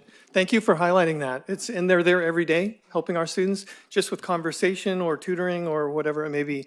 You can always contact the adult school here at Pally, and we can help you out with that. We would love to have community members come in to help. Thank you. That's great. Thank you. Thank you so much. And you're giving me way too much credit. It's all due to our staff members. Yes. They're wonderful. Thank you. Okay. We have master plan update. As Mr. Holm is coming up, I'll just 2 cents here. I'm accustomed to having a robust facility master plan as you're looking out to the future. And part of it, didn't think about it until just sitting here tonight, is how eclectic our district is. Like, we haven't even touched on yet maintenance, operation, busing. Those facilities are facilities that are aging, such as the Greendale campus. Our recent move to raise a campus and to start over using a new construction type. As a reminder, in the last bond, air conditioning wasn't even part of it. So we added that after the fact, and I think those are some things that it worked out fine, but it would have been nice to have had that planned out a little differently. So the facility master plan is really a roadmap for not tomorrow, not in the next 5 years, but for some period of time, which they'll speak to. And the investment in the plan, I want to thank the board again for making the investment. The investment is going to pay off in multiples, in a reduction in missteps, and really allow us to have some forward thinking even in areas such as innovation, and they'll speak to that. Again, tonight, just to set expectations, this is a very high level, quick introduction. This is the beginning of this process, in no way an end. So, Mr. Holm, you got it. Thank you. Well, to Dr. Austin's point, when we've talked about buildings in the past, I talk about them in terms of 50 years, right? So this is a master plan that we're engaging that is looking to be the next 10, 20 years of how the district will shape, and then really it's shaping the 20 years and beyond. So we've engaged CAW Architects, a local architecture firm, and the principal, Brent McClure, is here to present to us. And so I'm going to turn it over to Brent to talk about just sort of the high-level work on what we've done so far, and we will be coming back to you again in the spring to gather your feedback and share with you the feedback we've gotten from the various stakeholders that we've reached out to, and then gather your feedback and opinions. Thank you. Thank you, Eric. Thank you, Board of Trustees and Dr. Austin. Just to kind of continue on this vein is to give a really kind of a high-level introduction as to where we are. We are early in the process, and what I want to kind of walk you through really is just highlights of the process, our schedule, identify some of the things that we've completed, and then what we're starting to see emerge at these early stages. First, I just kind of want to touch on, what is a master plan? A master plan is more than just looking at, a series of buildings. We're going to take a comprehensive look at the district as a whole. And it just goes beyond the buildings. And what we see is there's sort of 4 pillars that feed into developing the plan as we go through this journey. Obviously, the low-hanging fruit is the buildings themselves, looking at deferred maintenance and capital renewal. But more importantly, really are the programs, the activities that are housed in those facilities, both today and as we look towards, innovative ways towards the future. What can these buildings house, for decades to come? All of that is then supported by other aspects such as funding. We're going to look at data that relates to utilization and whatnot. So all center into a series of guiding principles, and then what will come out of this plan will be a series of goals, what we identify as project needs that then feed into programs, eventually then campus plans, budgeting and prioritization and phasing. And as Eric and Dr. Austin mentioned, we're looking at the long term. A lot of times districts have a master plan that in some ways might be looking 5 to 7, kind of in a short term. It's really encouraging to see, Palo Alto Unified want to look much beyond that at a holistic and sort of a long-term plan. Where we are in the process and the schedule, we put this little bar chart together. We start off by really understanding what do you have, assessing the sites. From the physical standpoint, we have a lot on our team to kind of get up to speed. You all live and breathe your school sites day in and day out. We try to absorb as much of the campus DNA and from a physical standpoint, but also the sort of the culture of the district. We also then go through a series of focus group interviews so that we can kind of understand how departments work, how they interface with facilities, where are their programs succeeding, where can they improve, and how can facilities shape them going forward. And then we're wrapping up those 2 phases, and we'll be looking to then pivoting into sort of a series of visioning workshops and then plan development. We will then come back to have site input and then refinement. We're looking to hit a milestone kind of towards the end of this coming school year in June, and then further refinements to the plan throughout the calendar year of 2026. As I mentioned so far, we've walked nearly all of the campus sites, documenting, existing conditions and deficiencies. And then kind of from a more exciting standpoint is there's all of the departments and groups that we're meeting with. The survey responses were very, very early in the survey process. We'll be doing more surveys in the coming months. We've walked with nearly all of the site principals just in a one-on-one capacity. And all of this will then feed into us understanding what you have, what you're looking to achieve, and then how can the plan take shape. We had the wonderful opportunity to work and attend a small portion of the district's kickoff school year workshop, and we did some planning exercises there. And what we're starting to see emerge at this early stage, and these will continue to refine, but in essence, we're kind of seeing some, beginnings of some themes, health and wellness, inclusive learning environments. We're looking at flexibility and innovation, and then also the site experience with some of these highlighted points here. Next to each one of these, again, a comprehensive approach and looking at how facilities can enhance and continue to support the thriving opportunities that you have on your school sites. And again, as I mentioned, it's not just the campuses, but we're also looking at all of the other assets within the district itself. And, we're going to look beyond some of those spaces as well. So not only just the campuses, but surrounding aspects, everything from the potential of Churchill closing, floodplain issues in some of the lower areas, how really it's a contextual kind of comprehensive look. So with that, I want to say thank you. Thank you. Do we have public comment? We have one public comment, Stephen Davis. Oh, go ahead.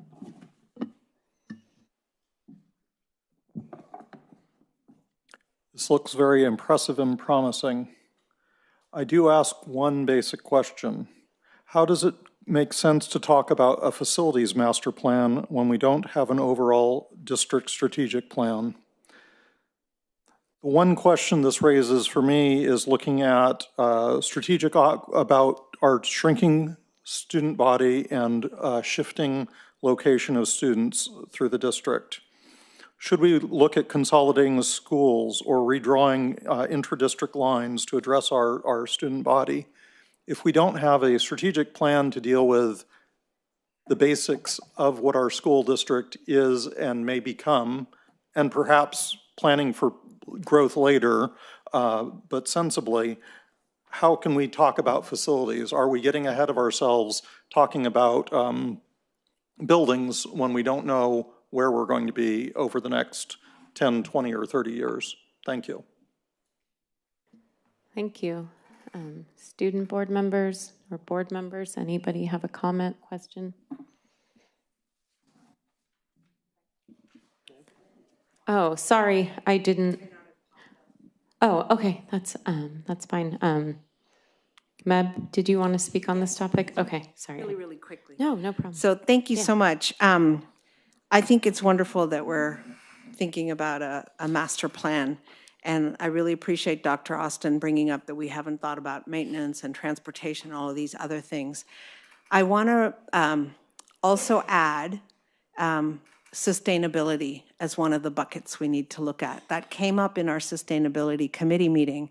And if you look at the City of Palo Alto sustainability plan, it has a chart in it that connects it to the general use plan for Palo Alto and the interconnections there. So I just wanted to raise that and speak to thinking about the vision for this person that we plan to hire as a sustainability, key person that we're going to have, and then we'll see what more we need over time. And that came up in our committee as well. So I'd like to just put that out there as adding another bucket to some of the goals that connect to it. Thank you. Thank you. Any board member questions or student?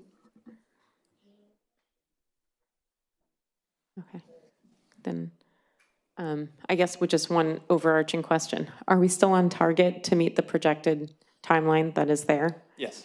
Okay, great. I really look forward to learning what you discover in all, like learning from all the various constituent groups. So thank you for making sure you're hearing from everyone. And then I look forward to giving input in spring. So thank you. I feel very grateful that we have a master plan and you at the helm. So thank you so much. Thank you. So now I need to take public comment for the consent calendar.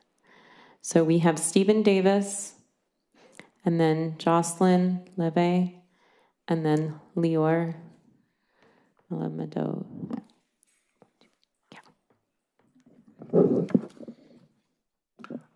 Very quickly on item S, I made some suggested corrections to the student wellness policy. I believe it actually just doesn't make much sense as written. There was one specific line item. I suggest you please look at that before you vote to pass a policy with a chunk of it that is kind of not working. Mainly, I will be speaking to item D, classified staff. There were 61 classified staff hired on or after the first day of school.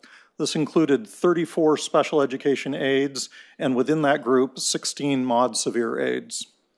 Compared to last year at the same time, in last year, there were 44 staff hired and just 4 special education aides hired. This would seem to indicate that more than 100% of the staffing changes this year were in special education. It should be noted that these special education staff shortfalls or late arrivals likely create immediately IEP compliance problems, as well as substantial challenges for the special education teachers. I hope the board and the district look more deeply into this issue. Thank you. Thank you. Then we have Jocelyn on Zoom and then Lior in person. Hello, hi. Can you hear me? Yeah. You've pulled the item from the consent calendar, which was the position for sustainability manager or supervisor, and I look forward to looking it over and discussing it in the board committee meeting. That's all. Thank you. Lior?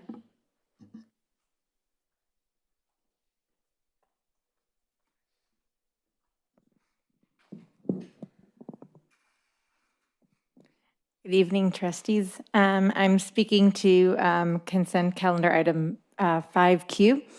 So I understand why board policy 0440, which is, or was, or our district technology plan is being voted on for deletion. The state no longer requires a formal tech plan in order to receive funding, and it appears that this policy is outdated. But what concerns me is the way we're taking away the only board level policy on technology strategy, seemingly without replacing it with something current, like the CSBA's recommended board policy 0441, which rolled out just a couple of months ago on artificial intelligence. So at my job, I work with agentic AI every day. We roll out AI products, so I see firsthand how this field is changing all the time. And while it's all very exciting, it's very easy to see for me and those in the field how AI can be easily misused and introduce privacy risks if you don't set and enforce clear guardrails. That's why I think it's so important for our district to have a district technology plan, not just a student use of technology guidelines. Updating board policy 61663 to guide students in using technology responsibly is a good step, but it only covers student behavior. What's missing is the district side. How we decide which AI tools to adopt, how we protect student data, how we prepare teachers, and how we make sure technology is really supporting learning. So my ask is this: if we're going to delete board policy 0440, let's also commit to bringing forward a replacement like board policy 0441. That's the one recommended by the California School Board Association. That way families can trust that we're not holding ourselves accountable. Thank you. To board@pausd.org. And now, do I have any motions?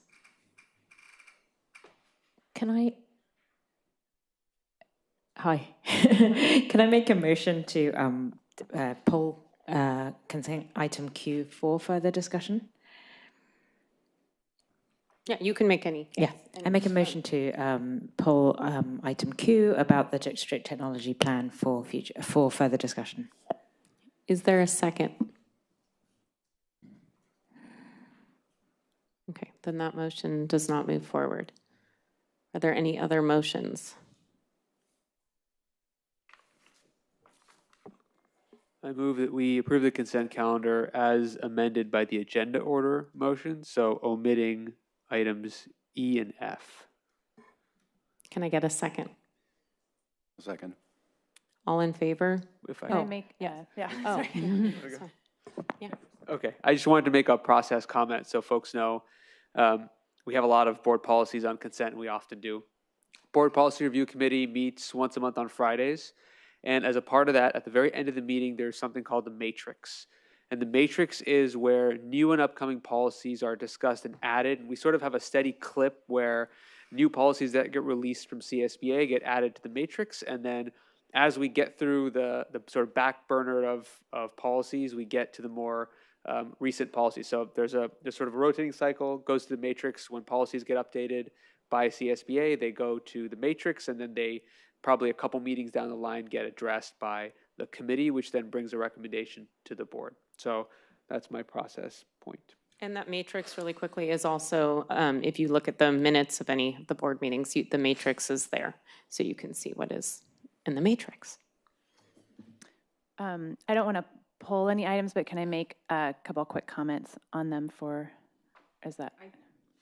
Wouldn't we have to pull to comment on them? Okay. Okay, I'll make very quick comments on 3 different ones. First is on item T, which is response to immigration enforcement.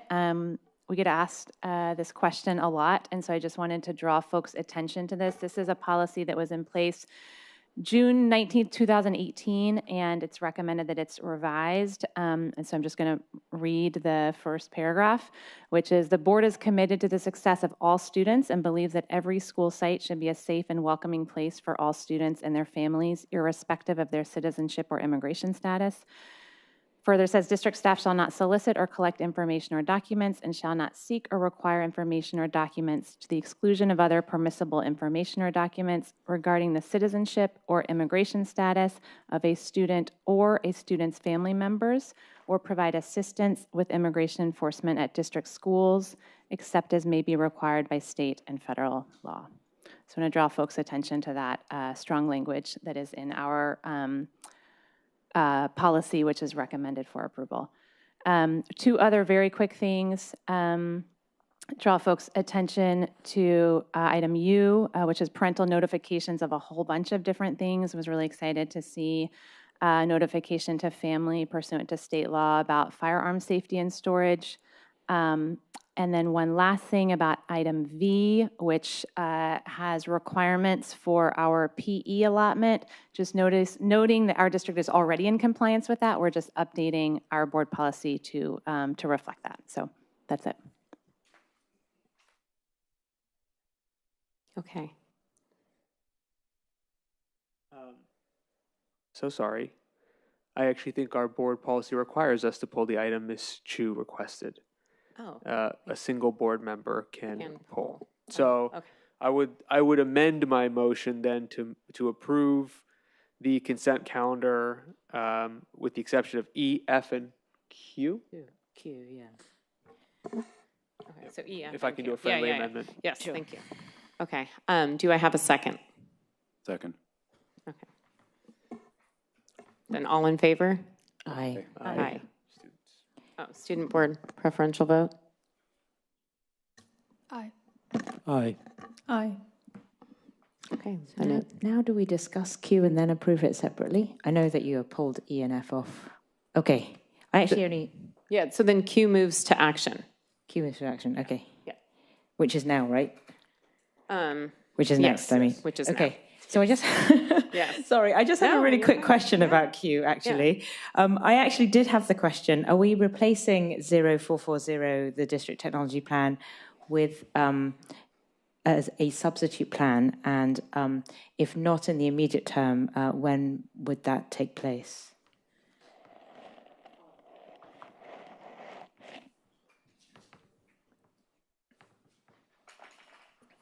So again, I think I wanted to reiterate, that all the things that the speaker brought up, things that we are concerned about in technology and paying attention to, we're absolutely paying attention to them. I think for us and for our staff with the plans that exist here, what we don't want is we don't want it to be a stale policy and, an additional plan that takes work and effort and gets into a place that prevents us from doing the actual work. Like I think the AI work that's happening with Dr. Che and team is fantastic, and we're moving very fast as we can on anything AI at this point. And I think that's where we are as an organization, and figuring out where different pieces of technology fit into other policies and actual behavior and actually other plans as well, both with our promise and our LCAP and other pieces that function as an organization, is where we believe technology belongs. So as far as a standalone plan, I think this is a little bit of a relic of days past when there was no technology in school. And I don't think that's the case in 2025. I think it's more about figuring out where does it fit and making sure the resources are allocated appropriately. Thank you. Can I ask a clarifying question in that case? So I just want to reflect what you said to make sure I heard it properly. So is the idea that because technology is so integral into other policies, that going forward, technology policies will be determined ad hoc as part of other policies? And did I hear you correctly that there is no future plan to have a standalone technology plan, but going forward it will be integral to other policies? That's correct, and we've already seen that with some of the AI work that's happened. That I think one of the big pieces around the AI piece is student behavior and academic integrity and academic honesty. And it's really about the behavior that's happening, not necessarily the actual technology itself. And that's where we believe it belongs, is addressing kind of the behaviors opposed to having something separate that addresses the actual technology itself. Because that's we don't stand a chance of keeping up. Thank you for clarifying. Okay, I move that we approve. Oh, Dylan had Dylan had his hand up. Student Dylan. I just want to quickly ask a few clarifying questions. So the current technology plan deals with sets goals for how students should use technology and how technology should be used in classrooms, right? I guess you could say current. The last current version of the plan was from 2014. So we're a little bit outdated. I'm happy to provide a copy of that one if you would like to read it. But yes, it is about the use of technology in classrooms and with targets of, like for instance, how many devices do we want in classrooms? How should technology be used? How can we teach people how to use Microsoft Office? I mean, those are types of things that ended up in the technology plan as it was defined both by the CSBA board policy and through the review process that included our county office review and California Department of Education review. And if BP 0440 is removed, what will happen to the current policies? And for example, if I'm a student at Pali, is there any changes I might expect to see? So absolutely not. I think we've far exceeded our kind of written plans that exist from over 10 years ago of kind of how we use technology in the classroom and how it gets integrated. So as a student and as a staff member, there really will be no difference operationally and functionally. Okay, thank you. Thank you. Any other board member comments or student board member comments? Yeah, of course. Yeah. Thanks. Yeah, I just wanted to, because we talked about this topic in Dr. Austin's office, because I was kind of curious about the history of technology plans. One of the things that I remember during my time as an entrepreneur in education technology was I would always hear these stories about how school districts had spent untold sums of money on smart boards that were put into the front of classrooms and then were never really used because there was never really a plan for how the technology was going to be implemented and how it was going to be factored into the actual learning that took place. There wasn't professional development, around it. And that was like a cautionary tale. And I think, the reason why the technology plan existed in the first place, and correct me if I'm wrong, it had something to do with the settlement between Microsoft and, was it the state of California? And in order for school districts to receive money from that settlement, one of the conditions was that they develop and adopt a technology plan. And so at this point, I think it's really important that we recognize that technology in and of itself is really not the point. I mean, we use technology as an enabler for learning. And so I personally am fully in support of this idea that rather than have a standalone technology plan, what we really need to have is a set of practices and guidelines that relate to all the other things that we do as a district. And then we think about technology in terms of how it can enable those things. And I think there also is, of course, space for us to think about the possible risks of new technologies as they gain prominence. And I think, some of the issues around privacy, use of AI, I was listening to a podcast today that talked about some really, some potentially scary uses of AI. And so I think that's something for us to consider. But my view is that that's the proper place for that is in other policies, not in a standalone technology plan. So that's Thank you. Thanks. I'll just clarify that when you said we met in Dr. Austin's office, you met with Dr. Austin. Just so nobody thinks that the board is meeting with the board. Yeah. I'm sorry. the last thing we want. Yeah. Let me clarify. I met with Derek and Dr. Austin in Dr. Austin's office. No other board members were present. I move that we approve item Q. Second. All in favor? Aye. Aye. Any opposed? Okay. Now we move on to open forum. Before I begin, I want to share a few important reminders. As I mentioned each time, PAUSD values inclusion and tolerance, and we strive to create a safe space for all to express their views. To help with this, please withhold commentary while someone is speaking and after someone is speaking. Everyone is guaranteed their time to speak because we have between 11 and 15. Every commenter will have 1.5 minutes. In keeping with board practice and policy, we prioritize students and then alternate between Zoom and in-person. Friendly reminder that under the Brown Act, Government Code 54954.2, the board cannot engage in discussion or take action on items that are not posted on the agenda, which means we listen attentively, but we are not able to respond directly to comments made during open forum, even when we feel compelled to respond. Finally, the First Amendment protects the public's right to speak, and we honor that right. At the same time, I want to offer a quick reflection. Yesterday, my son recently did the toothpaste challenge in his 4th grade classroom, where you squeeze a toothpaste out of a tube, and then you try to put it back in. And even with unlimited popsicle sticks, you can't get it back in. And so what is the lesson here? Well, the lesson in this classroom was once the words come out, you cannot take them back because the impact is there. So it was a lesson on how important our words are and the impact they have. So I will end by, let's keep the toothpaste in the tube. And now we will begin open forum. So we prioritize students. So we have Leo, Mars, and Aurora. Procedurally, should there be a student board member vote, preferential vote on item Q?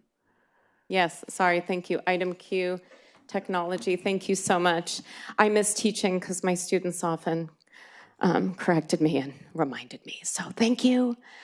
Student board preferential vote. Aye. Aye. Aye. Thank you.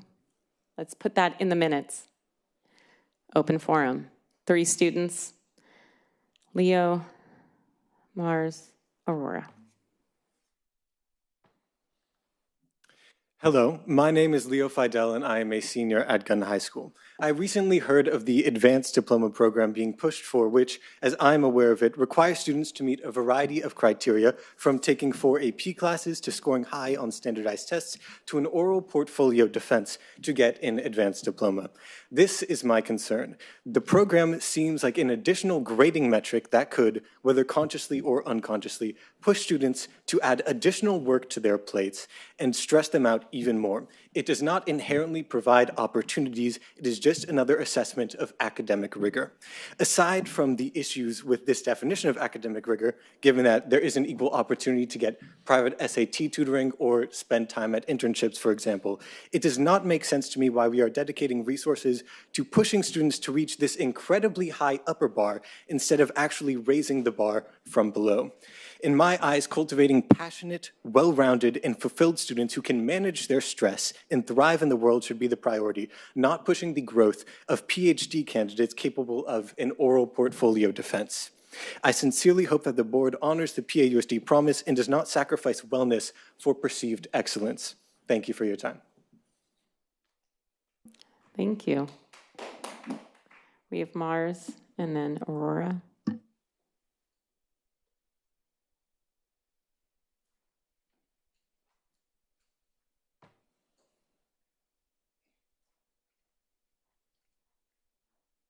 Hello, my name is Mars Izakata, and I'm a senior at Gunn as well. And I'd also like to talk about why I don't think the new advanced diploma program that I've heard about should be implemented. In short, I think that the program will have adverse effects on students' mental health and won't be overall beneficial. In Palo Alto's academic environment, anything less than the, quote, highest achievement option is often considered a mark of subpar academic skill, and I believe that the students who complete the advanced diploma pathway will be thought of as the smartest students in the school, even though that's not necessarily accurate or a productive metric of judgment. Superintendent Don Austin has said that this isn't meant to be an expectation or increase anxiety students, but I believe that if we raise the ceiling even higher for students, it will likely happen anyway. Palo Alto students are under immense pressure to do the most all of the time, and I predict that the combination of parent and peer pressure will unnecessarily push students into this lane. Academic anxiety in students is often hard to detect or won't be addressed because sometimes the only markers that adults see are higher grades, which is what the adults generally want to see. Palo Alto has had a lot of wins recently regarding student mental health, but I believe that if we go through with establishing this program, we cannot say that we are prioritizing wellness. Thank you. Thank you. Then we have Aurora.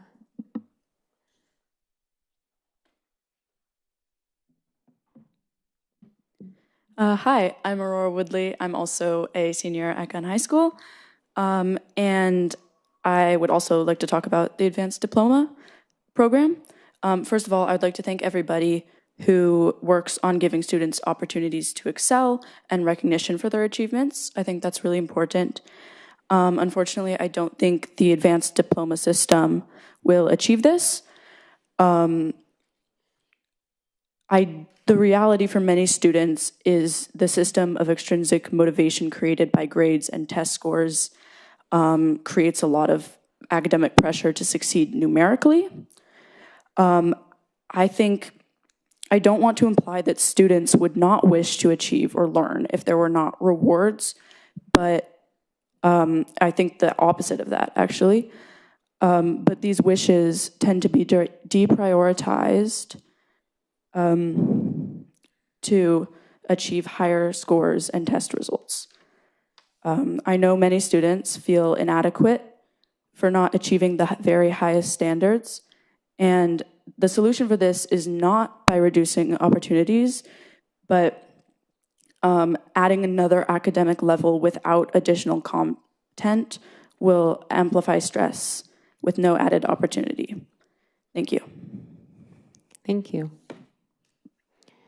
And now we will start with Stephen Davis in person, followed by Tom Haxton via Zoom. Our secondary students in the special education programs at Cubberley deserve the same representation on the school board as their peers at Pally, Gunn, and Middle College. Last year, the board added a representative from Middle College when the program had fewer students than there are at Cubberley. The Cubberley students have no voice and little visibility in our school district. Apparently, they don't even write a back-to-school night, and last year there were problems even getting them lunch. I ask that the board and the student board members give our Cubberley program students an equal voice in this forum. Thank you. Thank you. We have Tom Haxton via Zoom, followed by Clark Barrett in person. Hi, can you hear me? Yes. I'm here to follow up on an email I sent to each of you regarding an issue affecting students at JLS Middle School.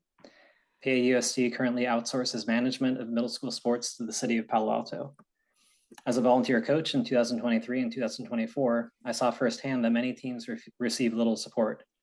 Despite families paying $335 per student, about $205 of that goes to overhead, while most day-to-day operations fall to volunteers or low-paid contractors. To help address this, I founded a nonprofit in 2024 to improve middle school sports management. With strong support from families, we launched a pilot program operating across a cross-country team for JLS. Our efforts led to the Palo Alto City Council's unanimous decision to evaluate transferring management of PAUSD middle school sports to a nonprofit like ours. While that evaluation is ongoing, we want to ensure the best experience for the 54 JLS students currently participating in our pilot program. We were requesting that these students be allowed to compete in cross-country meets hosted by the league that JLS Fletcher and Green belong to. This would not require any additional logistics. Although the league president declined our initial request, we believe they may reconsider if PAUSD supports it. We hope the board can help make that happen. Thank you to those of you who already responded to my email. I look forward to hearing from the rest of you as well. Please let me know if you'd be open to a phone call to discuss this further. Thank you. Thank you. We have Clark Barrett in person. Hi. Last month, you heard from many students and parents from Fletcher Middle School about the situation there. There's not as many of us here today, but the situation remains the same. And I guess I'm back because I just can't believe that with all of your good intentions and all the great things you're doing, you're willing to ignore hundreds of students and parents who have expressed deep concerns. And yet we receive just silence from you. So what is it that we're looking for? Well, I'll make it really simple. In February 2023, Dr. Austin was quoted as saying that someone with Mr. Colombo's record should not have the right to work with students. That is the last public thing that any of you have said. And yet here he is, hired and working with students. So what has changed? What is it that we're supposed to tell our kids? Why do you believe that this is a caring and qualified teacher? If you believe that he is, if you would allow your daughter to be with him in a class, then tell us that you vouch for him and tell us why. If you don't believe that, the argument that we can't say anything because of legal obligations is a weak argument and it's not acceptable. Thank you. Thank you. We have Jane H. via Zoom, followed by Vaibhav in person. Hello? I can hear you. Hello? Yes, we can hear you. Okay, thank you. I just wanted to speak out about the CDAC committee and make a request to see if that could be more publicly distributed to the community that it's intended to serve. I missed the last committee meeting last fall, but attended the first one, I believe, of the school year this year. But because there weren't any notes or anything, I had no information about what had been discussed at the prior meetings. And I know that it's difficult for the community of parents of special needs kids to actually come and attend. So if there's a way to put it on Zoom or at least have better minutes spelling out what was discussed. I also feel like there were members who left the committee, but those positions don't seem to be filled. And since there are a lot of subcommittees, some of them only have 2 or 3 people. I think more parents who applied might be asked to join, especially those parents of older kids who have gone through the system. Thank you. Thank you. I have Vaibhav in person, followed by a PAUSD parent via Zoom. I want to give a huge, heartfelt, and utterly inadequate thanks to Assistant Superintendent Lana Conaway for mitigating a major case of IEP violations at our middle school.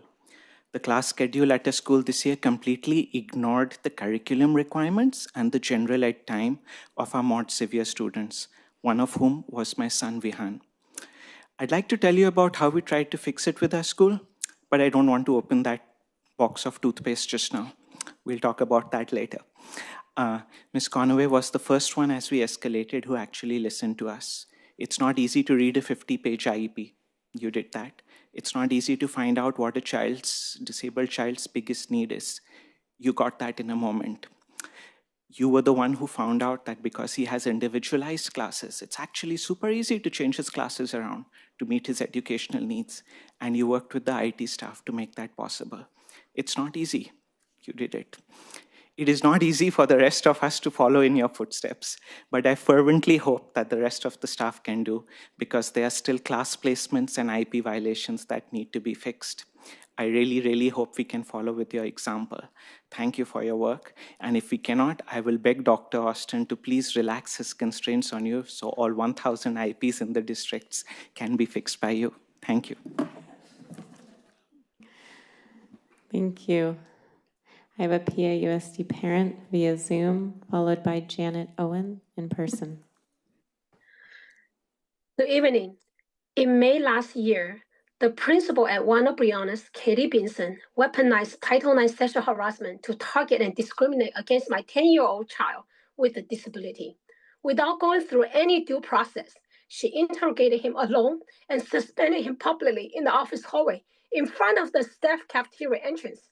She continued to punish him even after the district-owned Title IX officer reviewed the evidence and cleared the charge. Over the past year, I've provided ample evidence to the district seeking justice. Instead, I faced stonewalling, gaslighting, and retaliation. In June, I escalated the complaint to the State Department.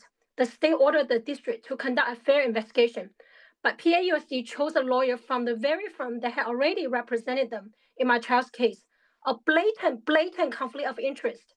As expected, the so-called investigation report reads like a defense brief for the principal. This district is not protecting children. It is protecting misconduct. Superintendent Don Austin and Board President Shannon Siegel have knowingly covered up Vincent's wrongdoing. That is not only immoral and unlawful, it is betrayal of every child, every family, and every taxpayer in this community. Thank you. Thank you. Janet Owen in person, followed by Meb Steiner in person. Hi, my name is Janet, and I am a PAUSD graduate, parent, and employee. I like to call myself a triple threat. I wasn't going to speak tonight. I was only here to support my colleagues, but you can't keep a former high school cheerleader quiet. I really just wanted to say something as a parent who has 2 students who have benefited greatly from the special education program at PAUSD, from elementary through high school.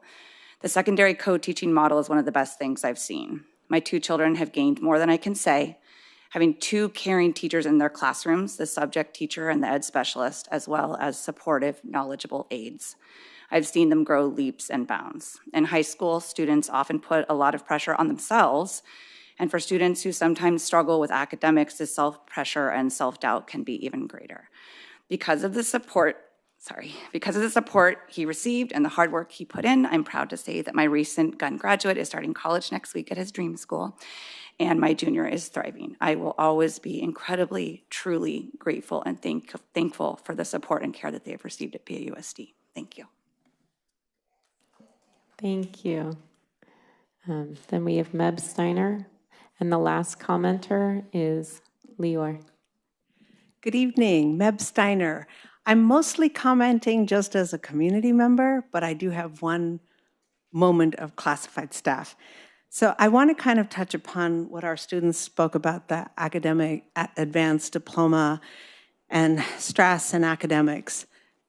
One of the most wonderful things about being in school, and especially in our school district, is the incredible arts programs we have, whether it's performing arts or the visual arts or all the other arts. And so and not only our arts, but so many of our electives. And we need to give our students a chance to experience those and try them out. And the reason I say this is I'm a theater geek. I'm still a theater geek. I still perform. I'm also very active in the local theater community and a board member for TheaterWorks, which is a Tony Award-winning theater company in our backyard. And I just want to invite everyone to come and see the production of Little Women, which has a gun graduate, class of 2009, who attended school with my kids, was in the choir with my son, and she is playing the role of Beth. And it's a beautiful new take by Lauren Gunderson on the story of Little Women. So I really urge everyone to get tickets. Opening night is September 27th, and it should be an amazing, amazing production.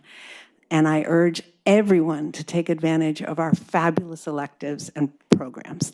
Thank you. And our last public commenter is Leor.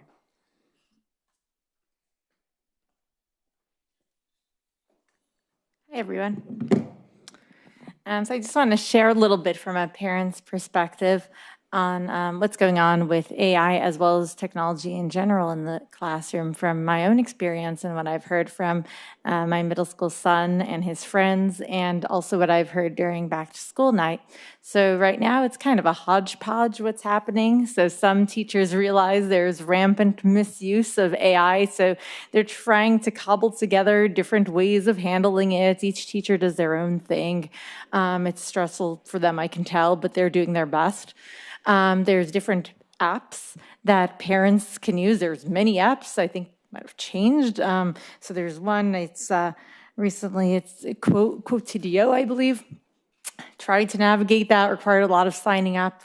Last year was a different one that I needed to actually write to my son's middle school IT department and then go to the district IT department to even understand how to navigate. The apps are always changing, right? And I'm a parent who cares a lot about this because I want my son to learn critical thinking skills. I don't want him to be dependent on AI in order to develop that, right? And I'm a big AI user, but I learned for decades how to think for myself, right? So we need a unified oversight. Guys, this is serious stuff. The kids are going to develop this dependency, and it's not their fault. The technology is built for dependency. Adults can't resist it. Thank you. Thank you. And with that, we will conclude open forum. So up next is public hearing. Do I gavel for this or no? When I open, but first I take public comment. So that is the public hearing? Yes. So you can open public hearing, Okay. that will be public comment, and you will gavel in and gavel out. Okay. First time. Public hearing, sufficiency of instructional materials, resolution number 2025-26-04. The board will now conduct a public hearing on this item prior to discussion on the agenda. Following the public hearing, it is recommended the board discuss sufficiency of instructional materials for 25-26, resolution number 2025-26.04. And with that, we have one commenter, Stephen Davis.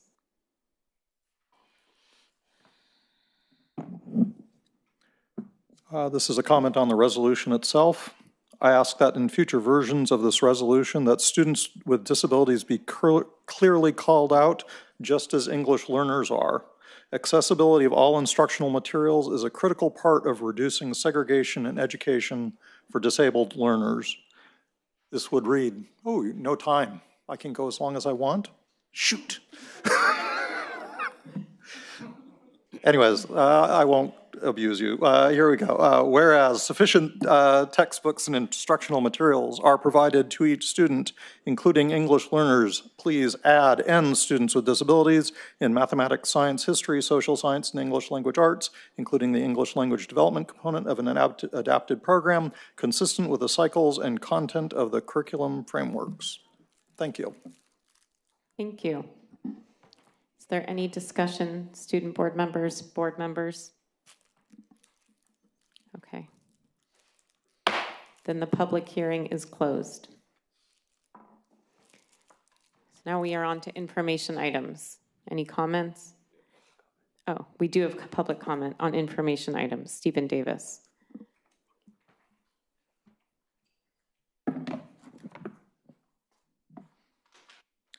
It is pretty disheartening to look at the board calendar for this school year.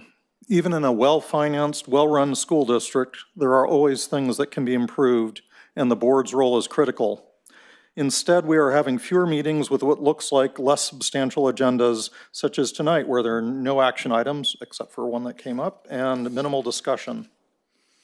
Somehow we are going to get to at least October without ever discussing overall enrollment or graduation from data from last year, even though that previously has been discussed at our August meetings. The board can act promptly to improved information disclosure from the district. They can add standing information item on enrollment by school and compare this year to the previous year. We provide more detail on public records requests than we do on enrollment. They can provide meaningful monthly report on open positions, interviews, and other metrics on staffing and changes in staffing from previous years. This information is available to the district and is important both for the board and the public to understand the state of our school district. Thank you.